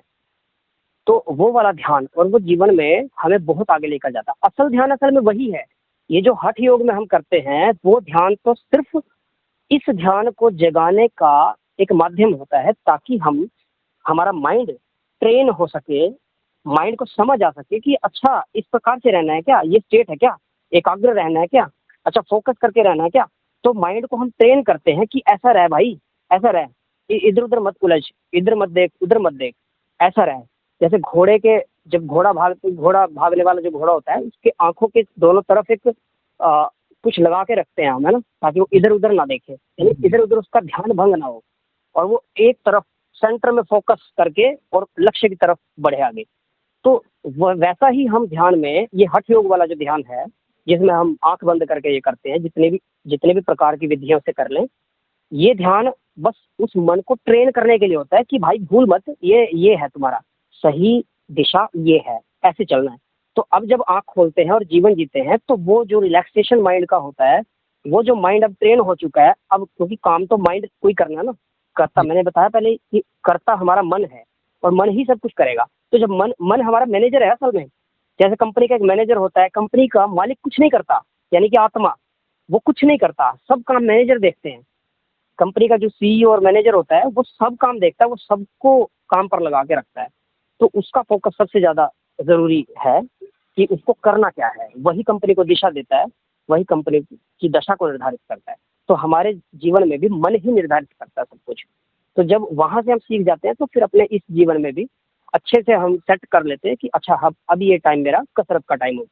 तो अब सब कुछ छोड़ के उस कसरत पर, अब ये छोड़ना, जब हम कहते हैं कि सब कुछ छोड़ दो, ये छोड़ना हर किसी के लिए पॉसिबल तो नहीं है ना।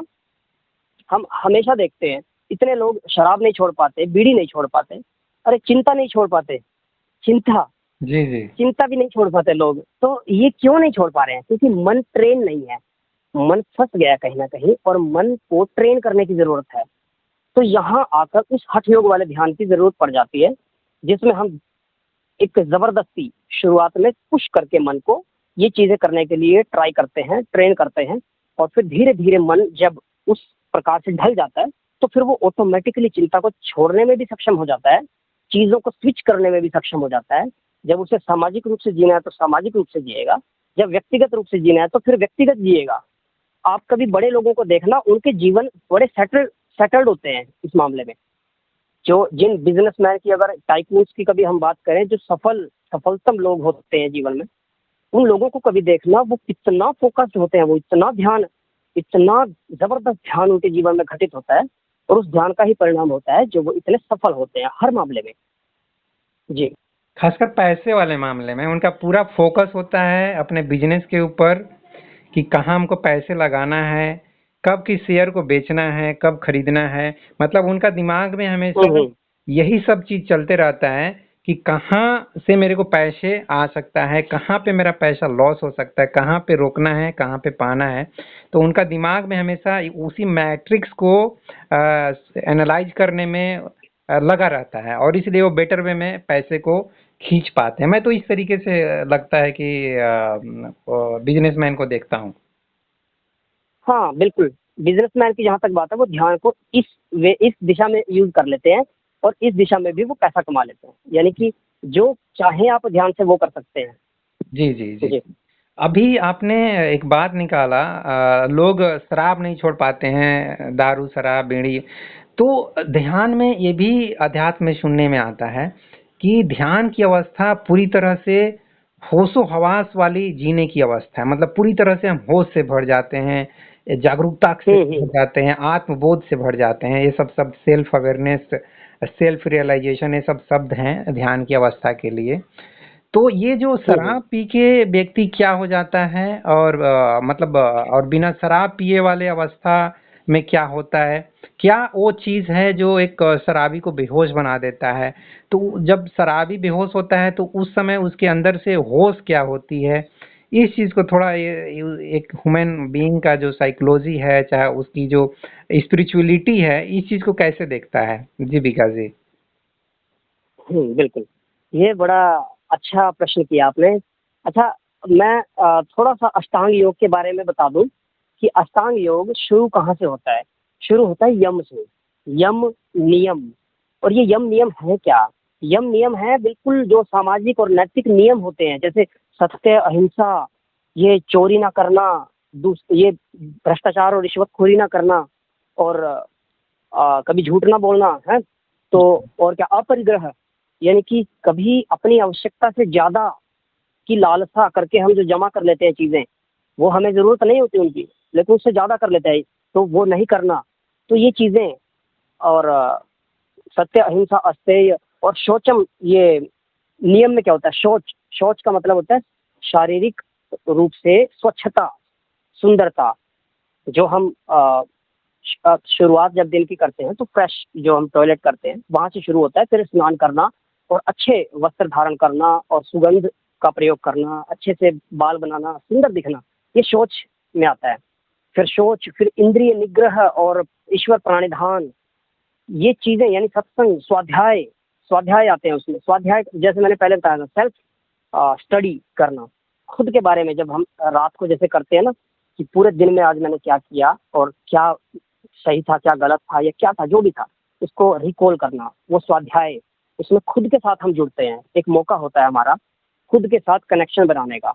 तो ये करना, ये शुरुआत है। फिर उसके बाद आसन, प्राणायाम और फिर प्रत्याहार, ये सब चीजें बाहर की हैं।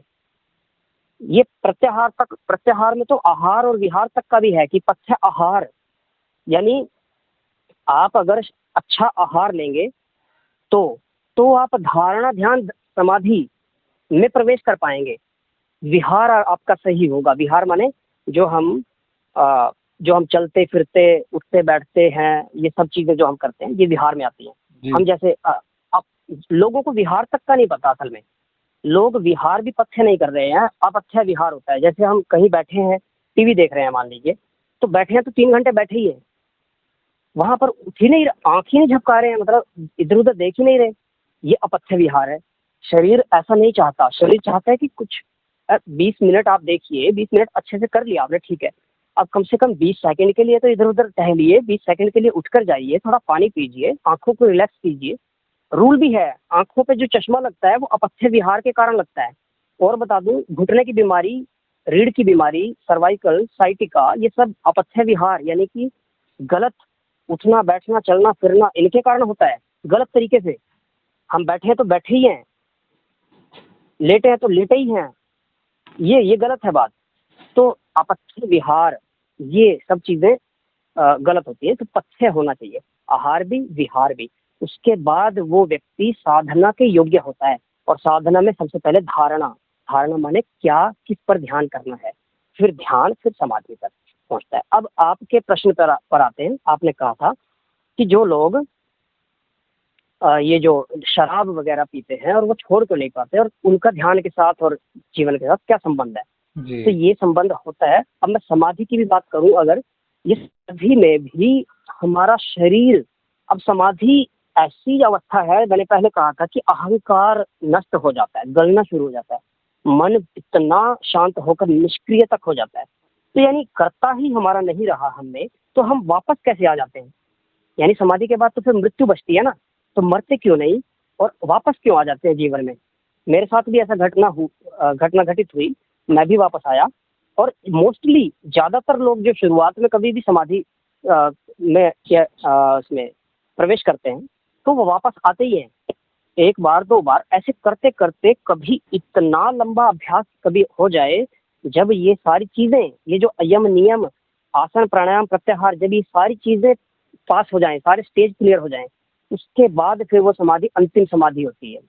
और वो उस समाधि से फिर वापस नहीं आया जाता, वो बिल्कुल फिर उसके बाद वो इच्छा मृत्यु ही होती है। वो कहते हैं ना, योगी लोग ब्रह्मरंध्र में सांस को, प्राण को ले जाकर और फिर मोक्ष को उपलब्ध हो जाते हैं या फिर मृत्यु को उपलब्ध हो जाते हैं। तो वो समाधि अंतिम समाधि होती है। ये जो हम वापस आने वाली है, ये हमें वापस खींचता कौन है, क्योंकि मन तो है नहीं, मन ही करता था और मन ही है नहीं, तो फिर वापस आए कैसे। ये खींचता है शरीर। शरीर की कंडीशनिंग वैसी नहीं है, शरीर का प्राण, शरीर में थोड़ी सी भी हलचल होती है ना, तो हमारी आत्मा तक को प्रभावित करती है वो, यानी मन को ही प्रभावित नहीं करती, आत्मा तक को प्रभावित करती है। एग्जाम्पल देता हूँ, जैसे आपने आउट ऑफ बॉडी एक्सपीरियंस अगर लोगों के सुने हो, तो अक्सर उनमें एक बात कॉमन देखने को मिलती है कि वो आउट ऑफ बॉडी थे, इतनी देर रहे, लेकिन जब किसी ने उनके शरीर को छुआ जी जी। तो शरीर में कोई हलचल हुई तो उनकी आत्मा एकदम से उसमें प्रवेश कर जाती है और वो एकदम से वापस बॉडी में आ जाते हैं। तो शरीर के साथ इतना ज्यादा अटैचमेंट होता है इस आत्मा का, तो शरीर प्रभावित करता है। अब जब शराब की बात आती है, जी जी। शराब हमें हमारे मन को बेहोश कैसे करती है। जब शरीर के अंदर ये प्रक्रियाएं घटित होती है ना शराब की, तो वो चीजें हमारी बुद्धि को और हमारी बुद्धि में पहुंचने वाले ब्लड सर्कुलेशन को इसको प्रभावित करती है, न्यूरॉन्स को प्रभावित करती है। ये हमारा जो तंत्रिका तंत्र है जो हमें महसूस कराने की क्षमता देता है, जिससे हम एहसास हमें मिलता है, इसको प्रभावित करती है, इसको शून्य कर देती है एक तरह से, जैसे जहर करता है। जैसे वो होता है ना कोबरा का, वो कहता है न्यूरॉन सिस्टम पर अटैक करता है, तो वैसा। और जो एनेस्थीसिया दिया जाता है हमें, वो भी इसी प्रकार का काम करता है। तो शराब और ये मादक द्रव्य भी इसी प्रकार का काम करते हैं, अलग अलग मात्रा में। कुछ जैसे भांग होती है, कोई बीड़ी तंबाकू होता है, तो अलग अलग सबकी डोज रहती है, लेकिन करते सब एक ही है काम। कोई कम करता है, कुछ ज्यादा करता है, कुछ बहुत ज्यादा करता है। तो ये चीज करते हैं, ये असल में काम इनका यही होता है कि हमारी संवेदना को कम करना। अब जब संवेदना कम हो जाती है तो मन हमारा हमारे मन के साथ हमारा कनेक्शन वीक होने लगता है। अब यहाँ पर हम बेहोश हो जाते हैं, है ना। बेहोश, होश होश किसको था, वो उस कनेक्शन बन रहा था तो होश था उस आत्मा का, मन का, शरीर के साथ और इस जगत के साथ ये कनेक्शन था, तो यानी होश था। और वो कनेक्शन कट गया तो बेहोश हो गया, बस इतनी सी बात है। तो ये बात होती है शराब के समय में। और लोग शराब छोड़ क्यों नहीं पाते, ये भी इसी बात से जुड़ी हुई है, क्योंकि छोड़ेगा कौन, छोड़ेगा मन।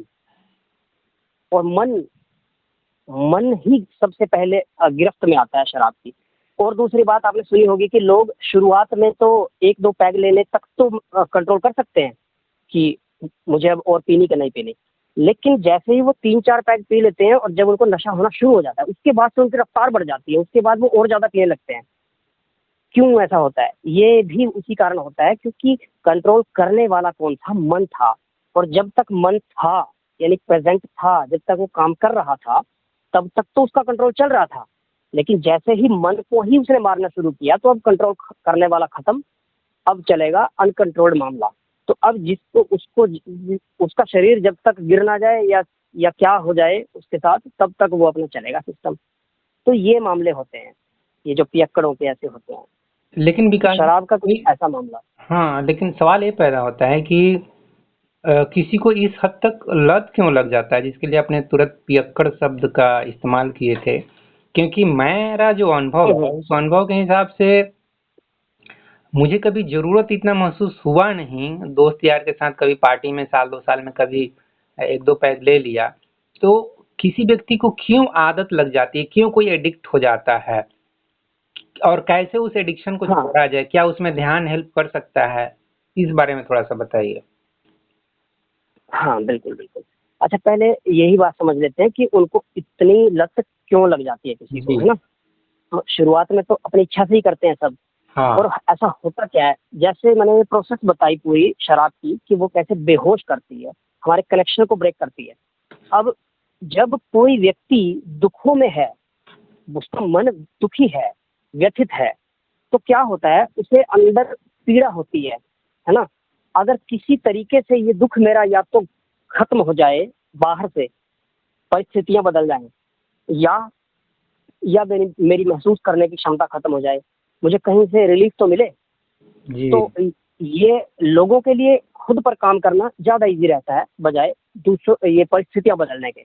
मान लीजिए किसी व्यक्ति पर 20 लाख का कर्ज है और उसके और पारिवारिक जिम्मेदारियां भी बहुत सारी हैं, और भी कर्ज चढ़ने वाला है, तो वो तो चुक नहीं रहा पहले। तो इतने मैस में जब किसी की ज़िंदगी होती है किसी प्रकार से भी, ये सिर्फ एक एग्जाम्पल है, और भी बहुत सारी चीज़ें हो सकती है। तो जब कोई व्यक्ति बहुत ज़्यादा दुखी होता है, तो जब वो शराब पीता है या कोई भी नशा करता है, तो उसको क्या होता है, उस समय के लिए जैसे ही उसका कनेक्शन कटता है, तो उसे महसूस होनी, वो जो पीड़ा थी वो महसूस होनी बंद हो जाती है, कम होने लगती है, फिर धीरे धीरे बंद हो जाती है। तो उसे एक रिलैक्स मिलता है, एक अच्छा लगता है कि हाँ, ये है जिंदगी, तो यानी कि वो पहली बार मुक्ति का आनंद अनुभव करता है, मोक्ष का आनंद अनुभव करता है कि अच्छा कुछ भी नहीं है अब। यानी वो मन जो इतना दुखी कर रहा था हमें, अब वो नहीं है, वो हमें नहीं सता रहा। तो अब जो बचा, साक्षी मात्र जो बचा, वो देख रहा है कि अब मुझे कितना आनंद आ रहा है, कितना अच्छा महसूस हो रहा है। अब ये चीज जो व्यक्ति के साथ होती है, ये उसे बार बार उसको प्रोत्साहित करती है कि हाँ अब दोबारा से फिर वही आनंद लेना है, वो समाधि वाला आनंद, वो मोक्ष वाला आनंद दोबारा से फिर लेना है।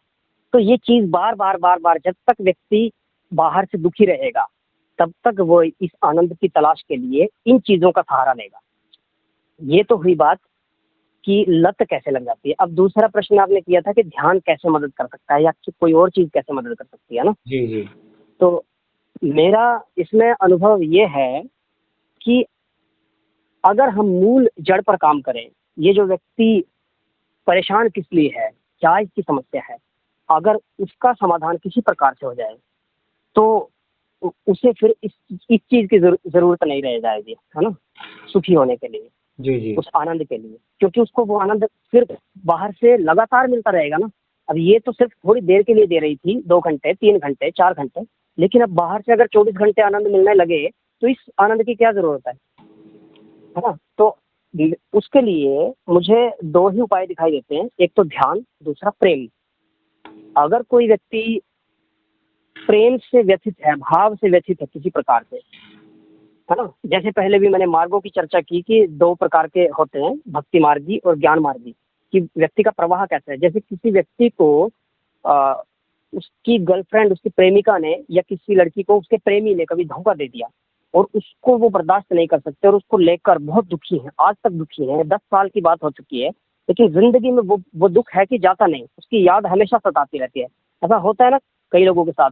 हाँ हाँ हाँ। तो ये जो व्यक्ति हैं, या फिर किसी व्यक्ति ने किसी को धोखा दे दिया, वो उस पर इतना भरोसा करता था, वो उसका बहुत करीबी हो सकता है, वो इतना करीबी था, उस पर जान से खुद से ज्यादा भरोसा करता था और उसी ने कभी धोखा दे दिया, तो इस धोखे को वो बर्दाश्त नहीं कर पाता और फिर दारू पीता है या कभी ऐसे करता है। बहुत सारे ऐसे लोग देखे होंगे कि पीता हूँ गम भुलाने को, है ना, कि मुझे पीने का शौक नहीं, पीता हूँ गम भुलाने को। जी जी। तो ये गम भुलाने वाले जो लोग होते हैं, अगर इन्हें कहीं से प्यार मिल जाए, कहीं से प्यार की एक नई किरण मिल जाए, या फिर उस धोखे खाए व्यक्ति को कहीं से विश्वास मिल जाए, और इतना अधिक विश्वास मिल जाए कि हाँ, विश्वास के साथ प्रेम भी, अपनापन भी, तो ये चीजें अगर कहीं से मिल जाएं तो अब वो भूल सकता है और अब वो उसे शराब की भी जरूरत नहीं होगी। ये तो हुई प्रेम की बात जो बाहर से हो सकता है ना।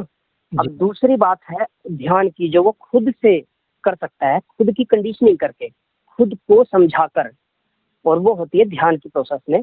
जब ध्यान व्यक्ति करता है और ध्यान में खुद की परतों को खोलते हुए चला जाता है, खुद को देखते हुए चलता है कि किस परत में मुझे ये दुख है और मुझे दुख है, यानी मैं कौन हूँ। और जब वो खुद के अस्तित्व को इतना तुच्छ पाता है कि मेरा इस अस्तित्व में काम ही क्या है, मैं इतने विराट अस्तित्व में मैं तो कुछ हूँ ही नहीं, यार क्या मैं इतनी छोटी सी मैं चीज, और इतनी छोटी सी चीज के लिए मैं दुखी हूँ, मैं करने क्या आया उस जीवन में। अरे जीवन उत्सव के लिए है, आनंद के लिए है, एक हंसने गाने नाचने गाने के लिए है, तो उसको मैं इन चीजों में व्यर्थ कर रहा हूँ क्या? इतनी तुच्छ चीजों के लिए मैं विलाप कर करके, अपने आप को परेशान कर करके, और इन चीजों के लिए मैं अपने समय को व्यर्थ कर रहा हूँ, जीवन को व्यर्थ कर रहा हूँ, जबकि मैं बहुत कुछ कर सकता हूँ जीवन में। तो और ये नहीं तो कोई और सही, है ना। तो ऐसे अगर अपने आप को समझा ले कोई, ऐसे कंडीशनिंग कर ले तो कोई, ये ध्यान में हो सकती है। ये जब ऐसे कोई अपने आप को समझा ले तो भी उसका दुख कम हो सकता है। बहुत सारे लोग ऐसा भी करते हैं, बहुत सारे जो आशिक होते हैं वो 2-4 साल में, 5 साल में, 10 साल में इस प्रकार से अपने आप को समझा के कहीं ना कहीं और कैरी फॉरवर्ड करते हैं, मूव फॉरवर्ड करते हैं अपने जीवन को, चलो आगे देखते हैं। लड़कियां तो बड़ी जल्दी करती हैं असल में। अच्छा। तो लड़के हालांकि, हाँ मैंने देखा है। लड़कियों का अनुभव आप बहुत बता दिए, मतलब कैसे? लड़कियां थोड़ा देखिए, व्यवहारिक बुद्धि लड़कियों की लड़कों की बजाय थोड़ी ज्यादा होती है। हाँ, व्यवहारिक बुद्धि, हाँ व्यवहारिक जो प्रैक्टिकल माइंडसेट होता है ना, लड़के थ्योरी में ज्यादा फंसते हैं। थ्योरी इनका बड़ा तेज होता है, कभी साइंस कभी मैथ। मैथ क्या थ्योरी है, थ्योरी के साथ प्रैक्टिकल भी होते हैं, लेकिन बहुत ज्यादा थ्योरी चिंतन माना लड़के बड़े तेज होते हैं, पर पर लड़कियां जो होती हैं वो व्यवहारिकता में, व्यवहारिक बुद्धि में बड़ी तेज होती हैं, कला में बड़ी तेज होती हैं, है लेकिन ना। लड़कियों तो को तो बोला जाता है काफी इमोशनल होती हैं, काफी मतलब प्रेमी। हाँ, बेशक बेशक बेशक ये कहा जाता है, हम्म। पर इमोशनल आईक्यू जो होता है ना, इमोशनल क्वोशेंट होता है ईक्यू, हम्म। ये भी सबसे ज्यादा लड़कियों में पाया जाता है लड़कों की बजाय। लड़कियां इसीलिए कहते हैं ना कि लड़कियां मानसिक रूप से जल्दी मैच्योर हो जाती हैं, लड़का बहुत लेट मैच्योर होता है। तो मेंटली लड़का बड़ा पिछड़ा हुआ है, भावनात्मक रूप से बहुत पिछड़ा हुआ है। आईक्यू लड़के का ज्यादा होता है, लेकिन ईक्यू सामान्य तौर पर लड़कियों में ज्यादा पाया जाता है। तो जो इमोशंस को बड़े अच्छे से वो हैंडल करती है, बड़े अच्छे से कंट्रोल कर पाती है। आप कभी देखेंगे एक लड़की अभी थोड़ी देर में रोएगी और थोड़ी देर में आप देखेंगे कि उसको बिल्कुल नॉर्मल। और एक किसी लड़के को, अब लड़के को ये बात समझ नहीं आती कि ये क्या हुआ। पति और पत्नी के जो असल में जो झगड़े हैं, झगड़ों की मूल वजह है क्या? पति और पत्नी की जो मूल, पति पत्नी छोड़िए, लड़का और लड़की, जो नर और मादा का जो कॉन्फ्लिक्ट है, उसका मूल है क्या? उसका मूल ही यही है कि लड़के को लड़की की भावनाएं समझ नहीं आती और लड़की को लड़के की बुद्धि यानी उसके तर्क समझ नहीं आते। बस इतनी सी बात है। ईक्यू और आईक्यू का खेल है और कुछ नहीं है। लड़का समझ नहीं पाता कि अभी तो तू रो रही थी, अभी जब मैं कह रहा हूँ कि हाँ ये कर दूंगा वो कर दूंगा, तो अब तू कह ही है कि अच्छा। मैं एक एग्जांपल याद आया मुझे, अभी मैंने एक मूवी देखी थी थोड़े दिन पहले, शायद वो पलटन पलटन मूवी थी, जिसमें जो एक आर्मी मैन और बांग्लादेश के जो साथ लड़ाई हुई थी, है ना। अच्छा। तो बांग्लादेश की आज़ादी को लेकर जो उसको दिखाया गया है, उसमें एक सिपाही के घर की थोड़ी सी उसमें जिंदगी और उसके सिपाही की थोड़ी जिंदगी दिखाई गई है। तो उसमें एक सीन होता है कि वो जो सिपाही होता है उसकी जो बहन होती है ना, उसका रिश्ता तय हो जाता है एक लड़के के साथ। और वो अपने भाई से कहती है कि मैं इस रिश्ते को लेकर श्योर नहीं हूँ, है ना। तो इतनी बात वो कहती है। और वो लड़का क्या करता है, लड़का अपने उस होने वाले जीजा के पास जाता है, वो डेंटिस्ट वगैरह कुछ होते हैं वो, तो उनके पास जाता है और उनको बोलता है कि तुम भूल जाओ मेरी बहन को और वो तुमसे शादी नहीं करना चाहती। और वो जब आकर घर पर अपनी बहन को बताता है कि मैंने तुम्हारी प्रॉब्लम सॉर्ट आउट कर दी और मैंने उसको बोल दिया कि तुम उससे शादी नहीं करना चाहती, तो वो भड़क जाती है एकदम से। उसकी बहन भड़क जाती है कि तुम कौन होते हो ये डिसाइड करने वाले? मैंने तुम्हें कब कहा था कि मैं उनसे शादी नहीं करना चाहती? मैंने तुम्हें सिर्फ ये कहा था कि मैं श्योर नहीं हूँ करूँ या ना करूँ, लेकिन तुमने इसका ये मतलब निकाल लिया कि मैं नहीं करना चाहती, नहीं करने के लिए श्योर हूँ। अब समझिए बात, ये लड़कों को जनरली समझ नहीं आती। लड़के सीधा सीधा चलते हैं मैथ्स के अनुसार। वो कहते हैं कि श्योर नहीं हूँ, इसका मतलब ठीक है फिर नहीं करनी। लेकिन लड़की कहती है कि मैं करने के लिए भी श्योर नहीं हूँ और नहीं करने के लिए भी श्योर नहीं हूँ। उसका मतलब ये है, यानी मैं अभी तय नहीं कर पा रही हूँ, शायद हो सकता है कर लूँ यानी दोनों संभावना है। तो ये बात है, ये है ईक्यू और आईक्यू की सारी बात। जी जी जी। अच्छा, अगला एक प्रश्न है कि क्या ध्यान करने से हमारे दुखों का समाधान हो सकता है? जैसे कि गौतम बुद्ध का बहुत ज्यादा जोर था, विपासना विधि से वो ध्यान कराते थे लोगों को, और उनको लगता था कि ध्यान करने से दुनिया से दुख खत्म हो जाएंगे। तो इस चीज को आप किस नजरिए से देखते हैं? हाँ, थोड़ी सी इसकी चर्चा कर लेते हैं सीधा उत्तर देने की बजाय। जी। देखिए, दुख तीन प्रकार के होते हैं जनरली। जैसे एक होता है आदि भौतिक, फिर आदि दैविक और तीसरा होता है आध्यात्मिक। तो ये तीन प्रकार के होते हैं। आदि भौतिक यानी हमारे शरीर से और भौतिक पदार्थों से जुड़े हुए दुख। कोई मुझे चाकू मार दे, कोई मुझे ऐसे चिमोटी काट दे, है ना, कोई मुझे सुई लगाए तो मुझे दर्द होता है ना, वो दुख होता है। ये आदि भौतिक दुख हैं। कोई मुझे थप्पड़ मार दे, ये आदि भौतिक दुख हैं।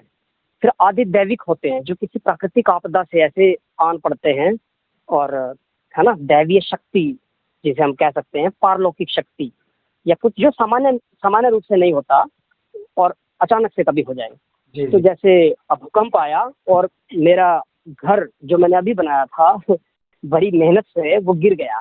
अब इसका तो मुझे आपका बिहार में अभी हो रहा है ना उधर। हाँ, बाढ़ आती है। हाँ, और ये सब चीजें तो आधि दैविक दुख होते हैं। अब किसी को कहें तो क्या कहें, लेकिन दुख तो है। फिर होते हैं आध्यात्मिक दुख। जैसे हम कह रहे थे कि किसी ने मुझे धोखा दे दिया, अब धोखा दिया तो मुझे दुख है इस बात का, लेकिन मेरे ये अंदर का दुख है, आध्यात्मिक दुख है ये, है ना। कोई कोई जानवरों को पीट रहा है, मार रहा है मेरी आंखों के सामने, और जानवर करा रहा है, उसको देखकर मुझे दुख हो रहा है। कोई इंसान भी हो सकता है, इंसान को कहीं मारा जा रहा है, उसको देख के मुझे, ये आध्यात्मिक दुख है ना। तो आत्मा में यानी खुद के अंदर में जो कुछ दुख होते हैं, वो आध्यात्मिक दुख होते हैं सारे। अच्छा। ये जो प्रेमी प्रेमिका का दुख है, ये सब आध्यात्मिक दुख है। और जो मैं पैसे मेरे पास नहीं है, मैं गरीब हूँ, ये आदि भौतिक दुख है। गरीब नहीं होने के कारण मैं अच्छे से खा नहीं पा रहा हूँ, पहन नहीं पा रहा हूँ, अच्छे से समाज में चल नहीं, ये भौतिक चीजों से जुड़े हुए हैं, तो आदि भौतिक दुख है। तो ये 3 प्रकार के मुख्य रूप से दुख हैं। और जो ध्यान होता है, ये तीनों पर असल में काम करता है। तीनों पर तो क्या करता है, ये मुख्य रूप से तो आध्यात्मिक दुख पर काम करता है। हाँ। और हाँ, मुख्य रूप से आध्यात्मिक दुख को तो ये सीधा ट्रिगर करता है। और जो रहे आदि भौतिक दुख, तो आदि भौतिक दुख में जब हम योग, अब हम सिर्फ ध्यान को ना देखकर अष्टांग योग को देखें, तो अष्टांग योग में एक नियम होता है तप। अष्टांग योग में यम, नियम, आहार, प्राणायाम जब होते हैं ना, जी। तो उसमें होता है तप। तप का मतलब होता है कठिन परिश्रम, कठिन तपस्या, पुरुषार्थ, या अपने आप को कष्ट देना, है ना। यानी कष्ट देकर कुछ काम ऐसा कर देना। जैसे अब हमें मान लीजिए थोड़ी देर में मुझे आलस आ जाता है कोई काम करने में, लेकिन नहीं सोना नहीं है, रेस्ट नहीं करना है, काम करना है। जैसे जिम करते हैं लोग, उसमें क्या करते हैं, उसमें तप करते हैं, खुद को कष्ट देते हैं, फिर वो मसल बिल्ड होते हैं, फिर शरीर बलिष्ठ होता है, शरीर की कैपेसिटीज बढ़ती हैं, और शरीर आकर्षक भी लगता है, सुडौल भी होता है, तो स्वस्थ भी होता है। तो ये तप होता है। तो ये तप को जब लोग इग्नोर करते हैं, आदि भौतिक दुखों को दूर करने के लिए तप प्लस ध्यान बहुत जरूरी है। यानी ध्यान मैंने लगाया कि हाँ मुझे ये काम करना है, और अब मुझे कठोरता से, दृढ़ता से कुछ काम को करना है ना। मुझे पीछे मुड़कर नहीं देख, जैसे कहता है ना कि जैसे ये मोटिवेशनल स्पीकर जो आजकल होते हैं, संदीप माहेश्वरी जी जैसे हैं, और विवेक बिंद्रा जी, कि यस आई कैन और आई विल, ऐसे मैं कर सकता हूँ और मुझे करना है ना। फिर वो पीछे मुड़कर नहीं देखना है, बस मुझे, ये तप है, ये खुद को तपाना। वो तपस्या ये ऐसे वाली नहीं होती आंख बंद करके वो ऋषि मुनि बैठे हुए हैं तपस्या ओम नमः शिवाय कर रहे, ये तो वो सिर्फ प्रतीक रूप में दिखाया गया है कि वो देखिए कितने कठोर तप कर रहे हैं, कि प्रयास साधन होते हैं असल। बस वह ये इनकी शायद नासमझी है सीरियल मेकर्स की, या क्या है, वो अच्छे से समझ नहीं पाए शायद तप का कंसेप्ट। लेकिन तप का कंसेप्ट ये है एक्चुअल में, कि आप कठोर परिश्रम जो करें, वो तप होता है। तो ये आपके आदि भौतिक दुखों को दूर करने का एक कारण होता है। लेकिन जो आदि दैविक दुख होते हैं, तो उनमें संतोष, योग में ही, नियम में तप, संतोष, ये चीजें हैं। संतोष भी करना होता है। जब मैंने कठिन परिश्रम कर लिया, अब इतना व्यर्थ नहीं होना है, इतना क्या कहते हैं, व्यग्र नहीं होना उसके पीछे कि अब मुझे उसका परिणाम मिलेगा ही मिलेगा। नहीं, मिले तो ठीक, अब ना मिले तो कोई बात नहीं। अब उसमें फिर देखेंगे हमारा प्रयास में कोई चूक थी, या फिर मेरी किस्मत ही ऐसी थी। अंत में तो यही बचेगा ना। फिर जब सारा प्रयास भी ठीक था, सब कुछ ठीक था, और आदि दैविक हो गया ना, फिर तो दैविक में कोई क्या कर सकता है, फिर संतोष करके हमें चलना पड़ेगा। ठीक है यार, भगवान को यही मंजूर था, मेरा ही घर गिरना था, कोई मिसाइल गिरी, अब मेरे ही घर पे गिरी, वो पड़ोसी का नहीं कुछ हुआ, किसी का कुछ नहीं हुआ, वही आदि दैविक है मेरे लिए, है ना। तो ये दैवीय आपदा इसको कह सकते हैं कि हाँ भाई मेरे ही साथ होना था, कोई बात नहीं, अब क्या हो सकता है इसका। अगर कुछ हो सकता है, कुछ सरकार मुआवजा दे, तो उसके लिए तप करना है, कठोर तप करना है ना, जाना है और प्रयास करना है। लेकिन अगर कोई मुआवजे की कोई स्कीम ही नहीं है, तो फिर ठीक है, फिर संतोष कर लो, फिर दोबारा से परिश्रम और कुछ करो बस। तो ये तप और संतोष, ये आधि भौतिक और आधि दैविक दुखों को दूर करने के लिए है। और ध्यान, धारणा, ध्यान, समाधि, ये हमारे आध्यात्मिक दुखों को दूर करने के लिए है। तो पूरा जब अष्टांग योग होता है ना, तो अष्टांग योग पूरा जीवन को एक सही दिशा में ले जाने के लिए होता है जी। बहुत सुंदर, बहुत सुंदर। आपने मतलब ये पतंजलि जी का है ना अष्टांग? हाँ जी, हाँ जी, बिल्कुल। बहुत सुंदर से आपने बताया।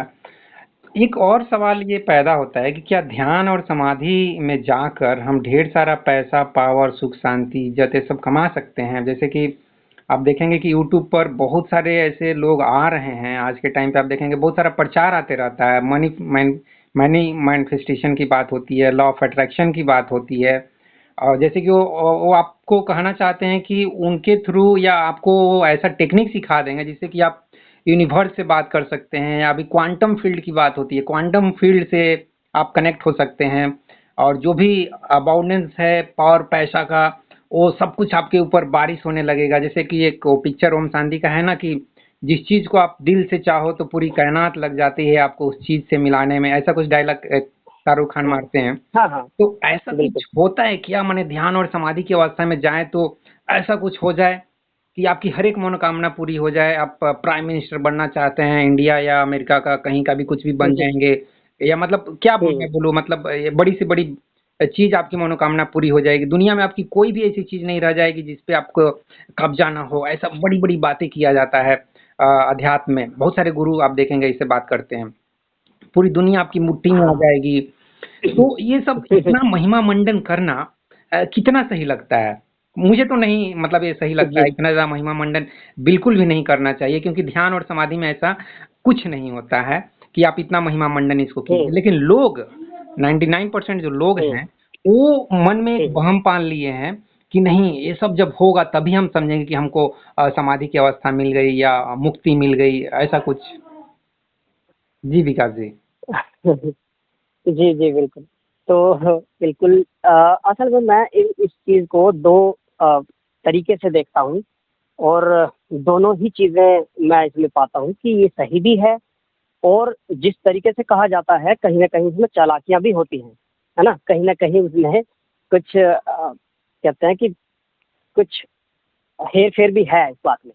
तो पहले तो बता दूं कि सही क्या है जी ना, कि होता क्या है एक्चुअल में, क्या ऐसा हो सकता है, ऐसा पॉसिबल है कि ये ध्यान वगैरह करने से, ध्यान और समाधि के अनुभव से आप मन को इतना ट्रेन कर पाए कि आप इतना पैसा अर्जित अगर करना चाहें तो पैसा अर्जित कर लें, मान सम्मान प्रतिष्ठा, रिश्ते, प्रेम, सब चीज जो चाहें वो अर्जित कर सकते हैं।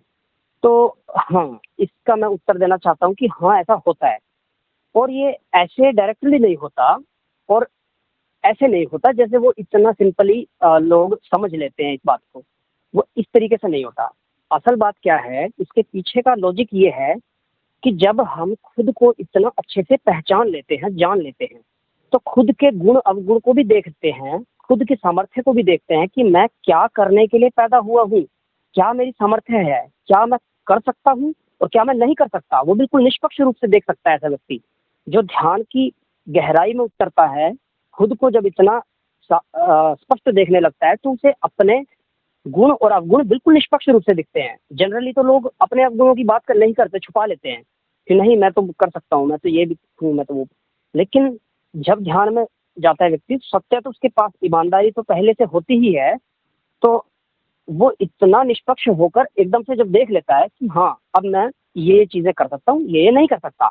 तो अब सोचिए, एक जो सामान्य व्यक्ति जो ध्यान और इस प्रकार के अनुभवों से नहीं गुजरा, जिसको अपने बारे में इतना ज्ञान नहीं है कि वो क्या है, क्या कर सकता है, वो व्यक्ति जब प्रयास करेगा तो वो 10 प्रयास करेगा तो 9 में लगभग लगभग फेल करेगा। कहते हैं ना, स्टार्टअप्स करते हैं लोग और स्टार्टअप्स में फेल हो जाते हैं।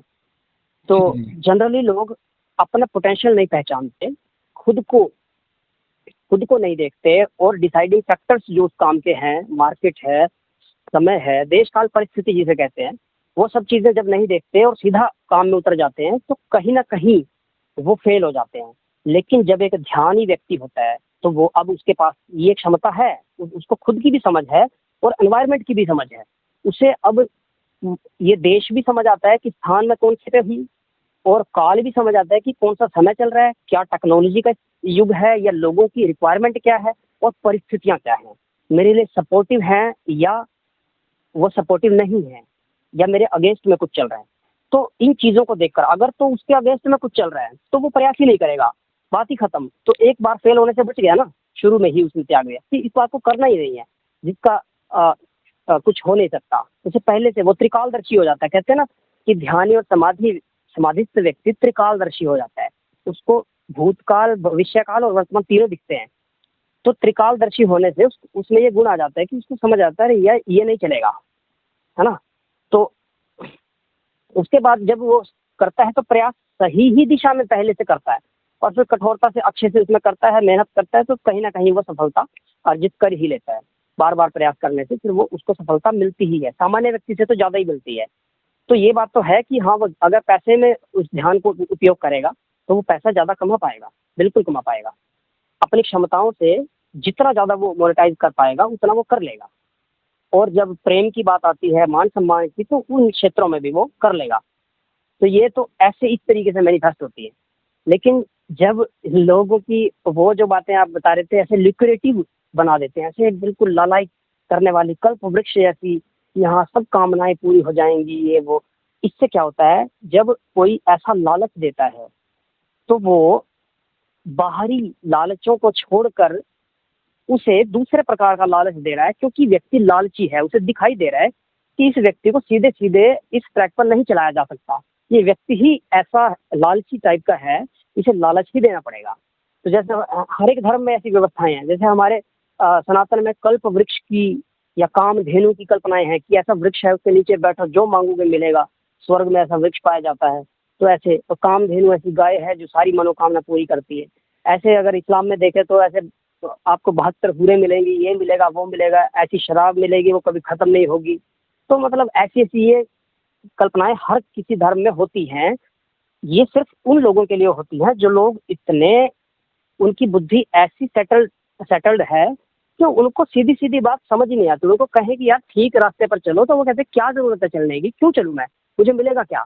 अब आप उसे कुछ बता नहीं सकते। अगर आप कहेंगे कि इससे आपको शांति मिलेगी, वो कहेंगे मुझे शांति का क्या करना है। कुछ ऐसा तो होता जो जिससे मजा आए, तो उनको मजे वाली चीज देनी पड़ेगी। तो उसको कहेंगे कि हाँ ऐसी मनोकामना पूरी हो जाएगी, जो मांगोगे वो मिलेगा। तो ऐसे ल्यूक्रेटिव बनाया जाता है और ये चालाकी की जाती है इन लोगों के मनों के साथ। और ये भी मुझे लगता है कि कहीं ना कहीं ठीक है, क्योंकि कहीं ना कहीं तो वो उस दलदल से निकलकर कुछ तो उस चालाकी में फंसकर और फिर सही ट्रैक पर आ ही जाते हैं। बेशक उनको लगता है कि हाँ हमारे साथ धोखा हुआ, लेकिन बाद में उनको समझ आता है कि अच्छे के लिए ही था, मेरे ही फायदे के लिए था, है ना। लेकिन लेकिन ये सब जो यूट्यूबर्स हैं जो पैसे कमाने के लिए सब लोगों को भ्रमित कर रहे हैं कि आप आइए हमारा ये 200 रुपये का कोर्स ज्वाइन कीजिए, फिर बाद में वो 10,000 की कोर्स बताएंगे। तो इस तरीके से तो ये लोग पैसे बना रहे हैं, वो अपने लिए मनी मैनिफेस्टेशन कर रहे हैं, लोगों को बेवकूफ बना रहे हैं। तो ये आपके नज़र में सही है? देखिए, पैसा कमाना तो कोई बुरी बात नहीं है। और वो अगर आपको बोल रहे हैं कि आप आइए ज्वाइन कीजिए, है ना, वो कहते हैं सब्सक्राइब के बगल में ज्वाइन का बटन है ना, हर किसी ने वो खोल रखा है लगभग, कि वो ज्वाइन करने में फिर वो कुछ पैसे ले लेते हैं, हमारी कम्युनिटी को ज्वाइन कीजिए कुछ नया मिले। अब देखिए आपके पास अगर हैं ऐसे पैसे और आप कर रहे हैं उनको जो है ना, तो उनको आपका कंट्रीब्यूशन जा रहा है तो ठीक है, आपकी इच्छा। वो आपको फोर्स तो नहीं करते, वो सिर्फ कहते हैं कि ये ऐसा करके है और आप कर लेंगे तो ठीक है ऐसा करके। अब आपकी इच्छा है ना, वो आप उनको देना चाहें ना देना चाहें। और लगभग इतना तो हर किसी को थोड़ा अंदाजा हो ही जाता है। अगर किसी को बिल्कुल ही अंदाजा नहीं है तो एक दो जब वो सब्सक्राइब करेगा, एक दो लोगों के साथ ऐसे ज्वाइन करेगा और उनको पता चलेगा कि हाँ जो फ्री में हमें मिल रहा था वही यहाँ पर पैसे दे के भी मिल रहा है, तो फिर उसको समझ आ जाएगा कि हाँ ये कुछ मामला अलग था और वो मामला ऐसे करके है। तो देखिए सबके अपने पैसे कमाने के तरीके हैं, तो अलग अलग तरीके से जहाँ से भी मिलता है वो कमा लेते हैं। इसमें कुछ सही गलत जैसा कह नहीं सकते, हर तरह की दुनिया है।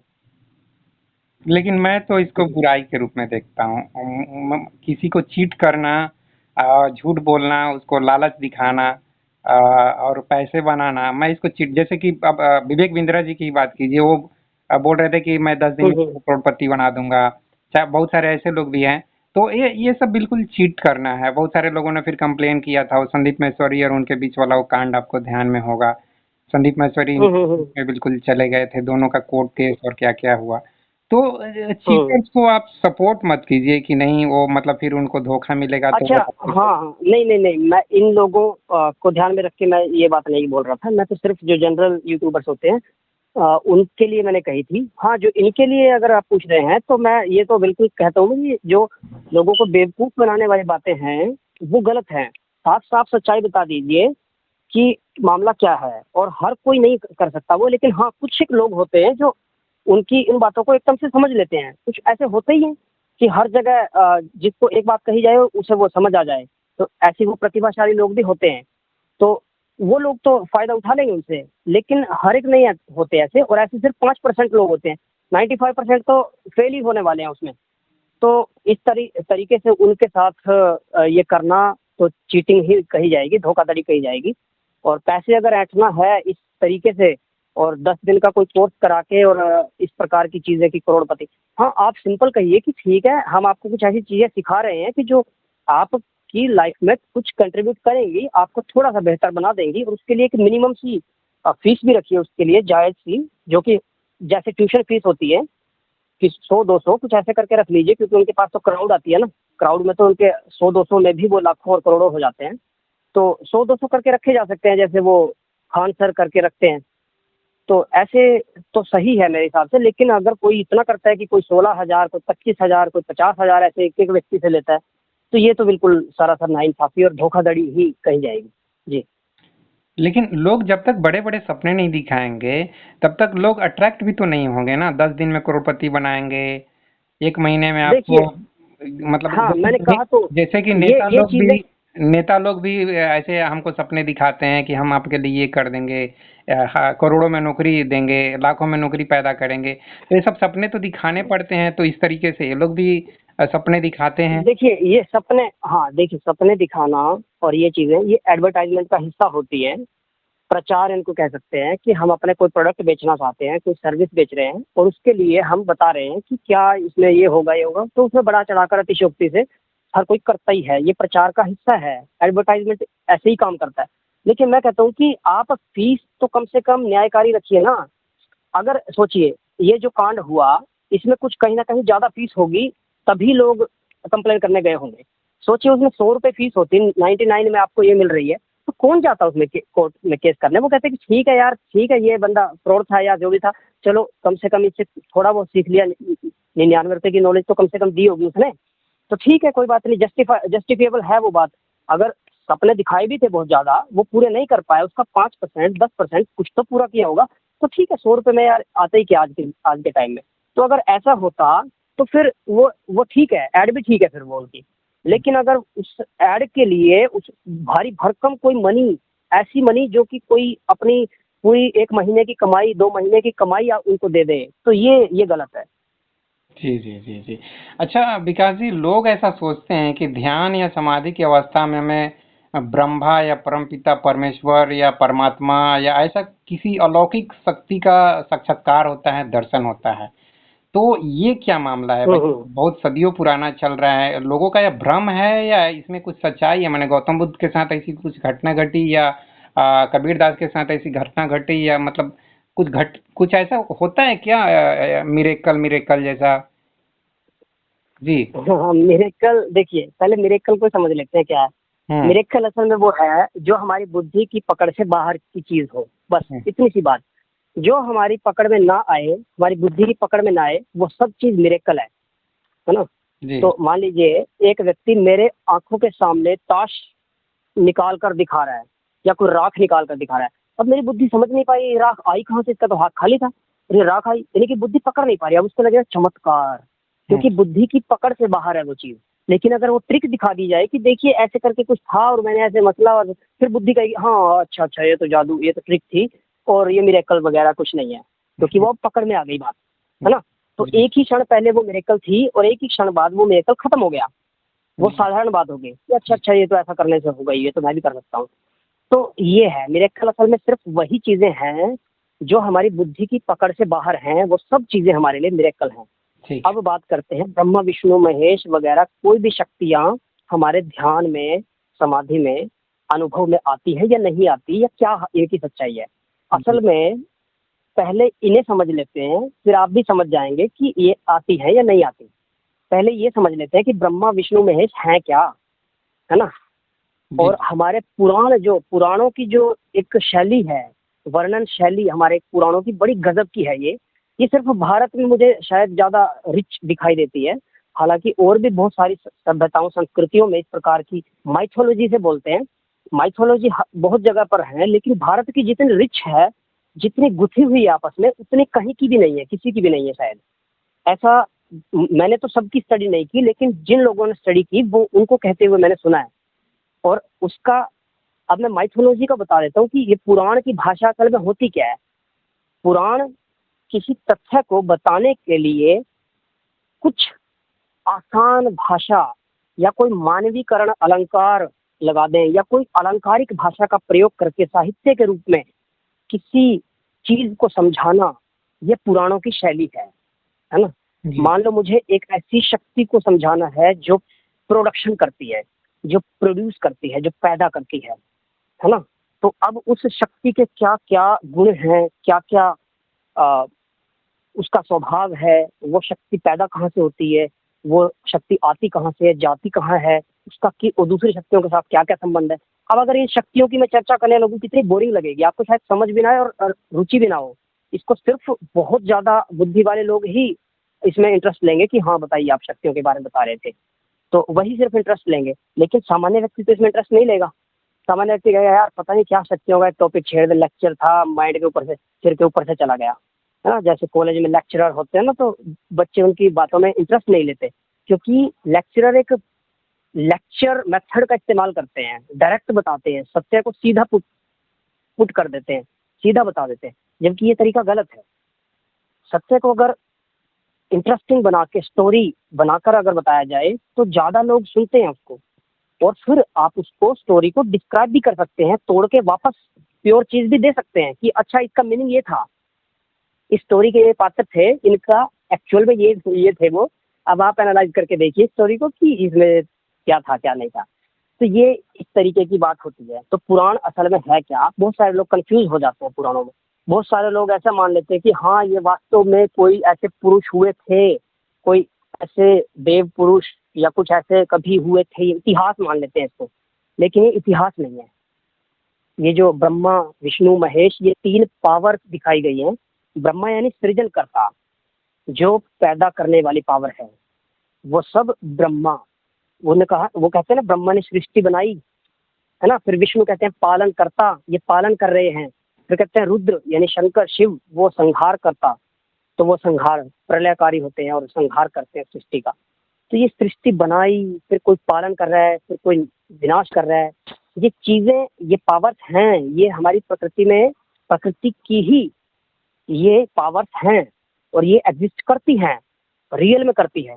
जैसे एक बीज से वृक्ष बन जाता है, कैसे बन जाता है, कौन बना रहा है। अब एक पावर बना रही है, ठीक है, उसके अंदर एक जीवन की एक संभावना है, तो उसको जब परिवेश मिलता है तो वो जीवित हो उठता है, और वो, उसे हम कह सकते हैं ब्रह्मा। ये एक पावर है, सृजनात्मक शक्ति है। जैसे शुक्राणु और अंडाणु इतने छोटे छोटे होते हैं, अब वो आपस में मिलते हैं, एक मानव का निर्माण कर देते हैं या किसी जीव का निर्माण करते हैं। अब क्या, कहाँ से क्या पावर आ रही है इसमें, तो ये जो पावर आ रही है ये ब्रह्मा है, सृजनात्मक शक्ति है ना। फिर पालन करता शक्ति होती है जो कि विष्णु है ना। पालन करने वाली सारी शक्तियाँ और सारे व्यक्ति भी जो पालन कर रहे हैं, उसको इस श्रेणी में डाला जा सकता है ना। फिर संहार कारक, और मतलब ये भी अलग से एक टॉपिक हो जाएगा कि वो चीज़ें क्या है, पुराणों का एक अलग से टॉपिक हो जाएगा। लेकिन हाँ, मेरा कहने का तात्पर्य यही है कि पुराणों में सांकेतिक और प्रतीकात्मक भाषा का इस्तेमाल किया जाता है। वो एक्चुअल ऐसे एग्जिस्ट नहीं करती जैसे ऐसे दिखाया जाता है कि चार हाथ हैं उनके, चार पैर हैं, मुंह है। हाँ जी, आया।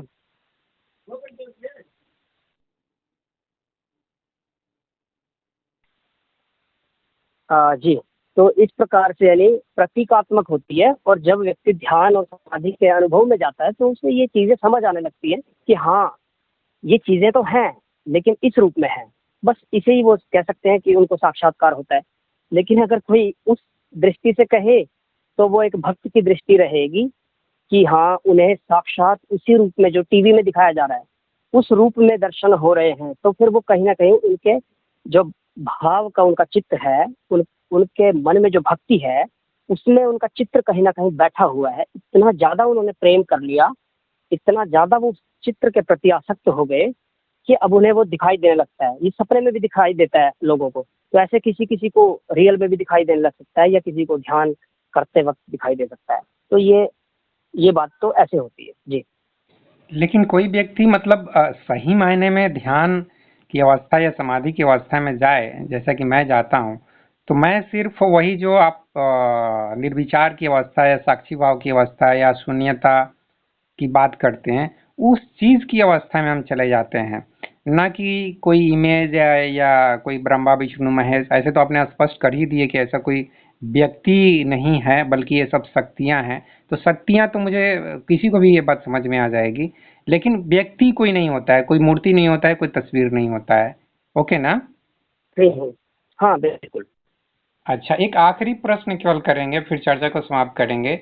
अभी मॉडर्न साइंस का एज है, क्वांटम फील्ड की बात होती है, तो मेडिटेशन की अवस्था में जो हम होते हैं, जिस शांति को अनुभव करते हैं, जो हमारे अंदर उस अवस्था में जो एनर्जी को अनुभव करते हैं, उस एनर्जी का क्वांटम फील्ड की जो एनर्जी है, वो दोनों में कोई कनेक्शन है? क्योंकि हो सकता है भविष्य में जो हम परम पिता परमात्मा की बात करते हैं, सुप्रीम पावर की बात करते हैं, सुप्रीम कंट्रोलर को इस ब्रह्मांड का है, डार्क एनर्जी की बात जो करते हैं, तो हमारा कहीं वो सुप्रीम पावर उसी डार्क एनर्जी वाला एरिया में या क्वांटम फील्ड एरिया में एग्जिस्ट तो नहीं कर रहा है? दोनों में कुछ कनेक्शन है क्या? क्या कहेंगे इस बारे में? हाँ, एक मिनट, ये क्वेश्चन आप यही पूछ रहे हैं ना कि हमारे हमारे अस्तित्व में और उस क्वांटम फिजिक्स के जो डार्क एनर्जी और इस प्रकार के बोलते हैं कि उनमें क्या कनेक्शन है, यही पूछना चाह रहे हैं ना? जी जी। हाँ बिल्कुल, कनेक्शन तो पूरा पूरा है। जो देखिए, एक मुझे अब याद आ गया, एक श्लोक है कुछ ऐसा, सूक्ति भी है कि यथा पिंडे तथा ब्रह्मांडे, जो पिंड में है वही ब्रह्मांड में है, ऐसा करके हमारे शास्त्रों में लिखा हुआ कहीं। तो ये बात बिल्कुल ठीक है कि जैसा जो मुझ में है वही ब्रह्मांड में भी और जगह भी है। तो ये चीज़ तो ऐसे होती है। और इस बात को हम देख कैसे सकते हैं? देखिए, जब जब मैं, क्योंकि मैं भी एक साइंस में रुचि रखने वाला व्यक्ति हूँ, साइंस का स्टूडेंट रहा हूँ।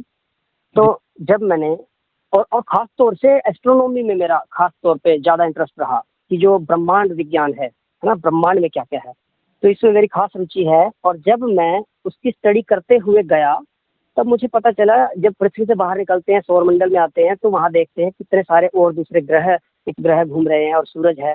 तो सूरज से भी जब और बाहर जाकर देखते हैं तो पता चलता है कि अच्छा, हम ये इतना सा सूरज एक, और इसके जैसे तो अरबों खरबों दूसरे सूरज और अपने अपने ग्रहों के उपग्रहों के साथ गैलेक्सी के केंद्र के चक्कर काट रहे हैं।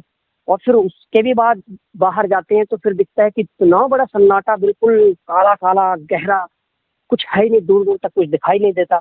और फिर कभी अगर कोई देखे तो इतनी गैलेक्सियां, इतनी सारी गैलेक्सी भी कहीं ना कहीं अपने आप में घूम रही है इधर उधर, पता नहीं वो भी किसका किसका चक्कर लगा रही होगी, वहां तक अभी तक हमने देखा नहीं, लेकिन आगे शायद देख पाए तो पता चलेगा कि वहां और एक बड़ा पिंड है जिसका वो गैलेक्सियां भी चक्कर काट रही है। तो फिर उसके भी बाद पता चलेगा कि फिर वो भी पता नहीं कहाँ कहाँ कितने दूर।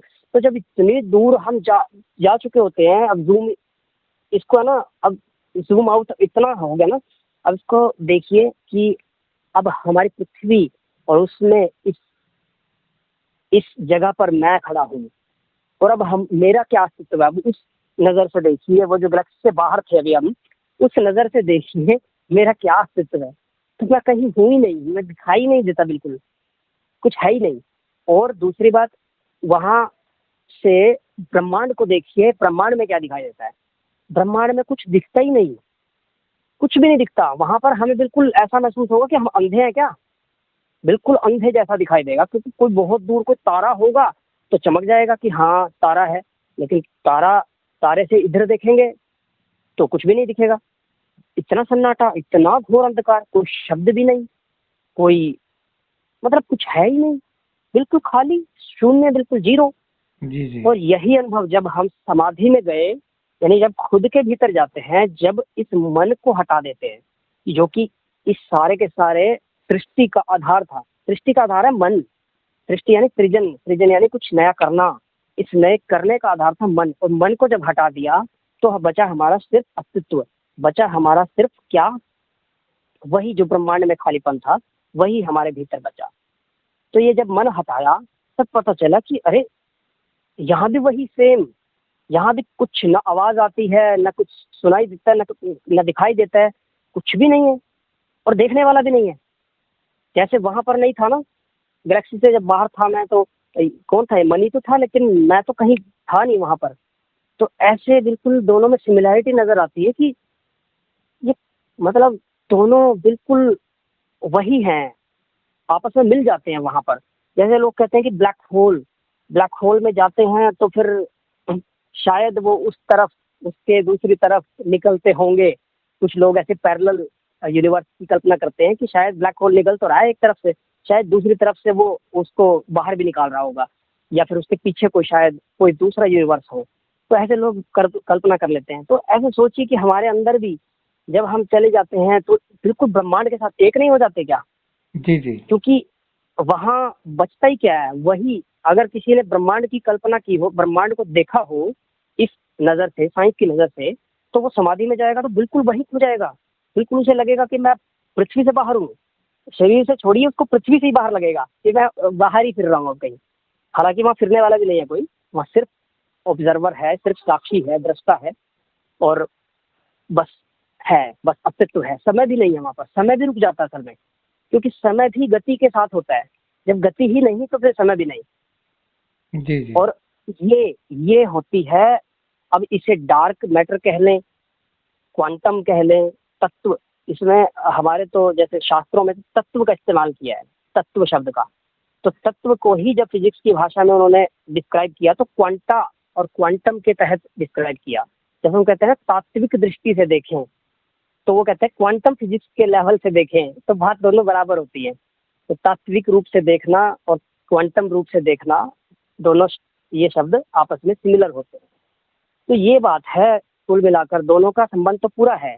और जब जब हम इस मन को हटाते हैं तो कृष्ण भी क्या कहते हैं कि इस जीवन का जीने का जो ढंग है, जो सर्वोत्तम ढंग है, वो क्या है कि तुम अपने आप को सिर्फ निमित्त मान लो, कि तुम सिर्फ निमित्त हो, तुम करने वाले नहीं हो।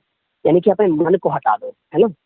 और तुम्हारे से जो कुछ फिर होगा, जो कुछ कराएगा, वो अस्तित्व कराएगा, यानी पूरा ब्रह्मांड कराएगा। इस ब्रह्मांड की जो सुप्रीम पावर है, जिसे प्रकृति कहें, परमात्मा कहें, है ना, कुदरत कहें, कुदरत के नियम कहें, कुछ भी कहें, वो जो सुप्रीम पावर है वो फिर कराएगी आपसे। क्योंकि आपका मन नहीं है, मन ही तो अड़चन था, मन ही तो आपका होना, आपका करता था। मन नहीं रहा तो आप खाली हो गए, और खाली हो गए तो आप फिर भी कर तो रहे हैं कुछ, और कर रहे हैं तो फिर कहाँ से क्या हो रहा है। अब ये सुप्रीम जो पावर है वो आपके थ्रू से कर रही है काम। जब जब वो कहते हैं कि तू मार, और मारने वाला तू नहीं है, ये बात याद रख, कि तू मार लेकिन मारने वाला तू नहीं है, वो मैं हूँ। वो मैं उस समय उस सर्वशक्तिमान के रूप में मैं शब्द को इस्तेमाल करते हैं।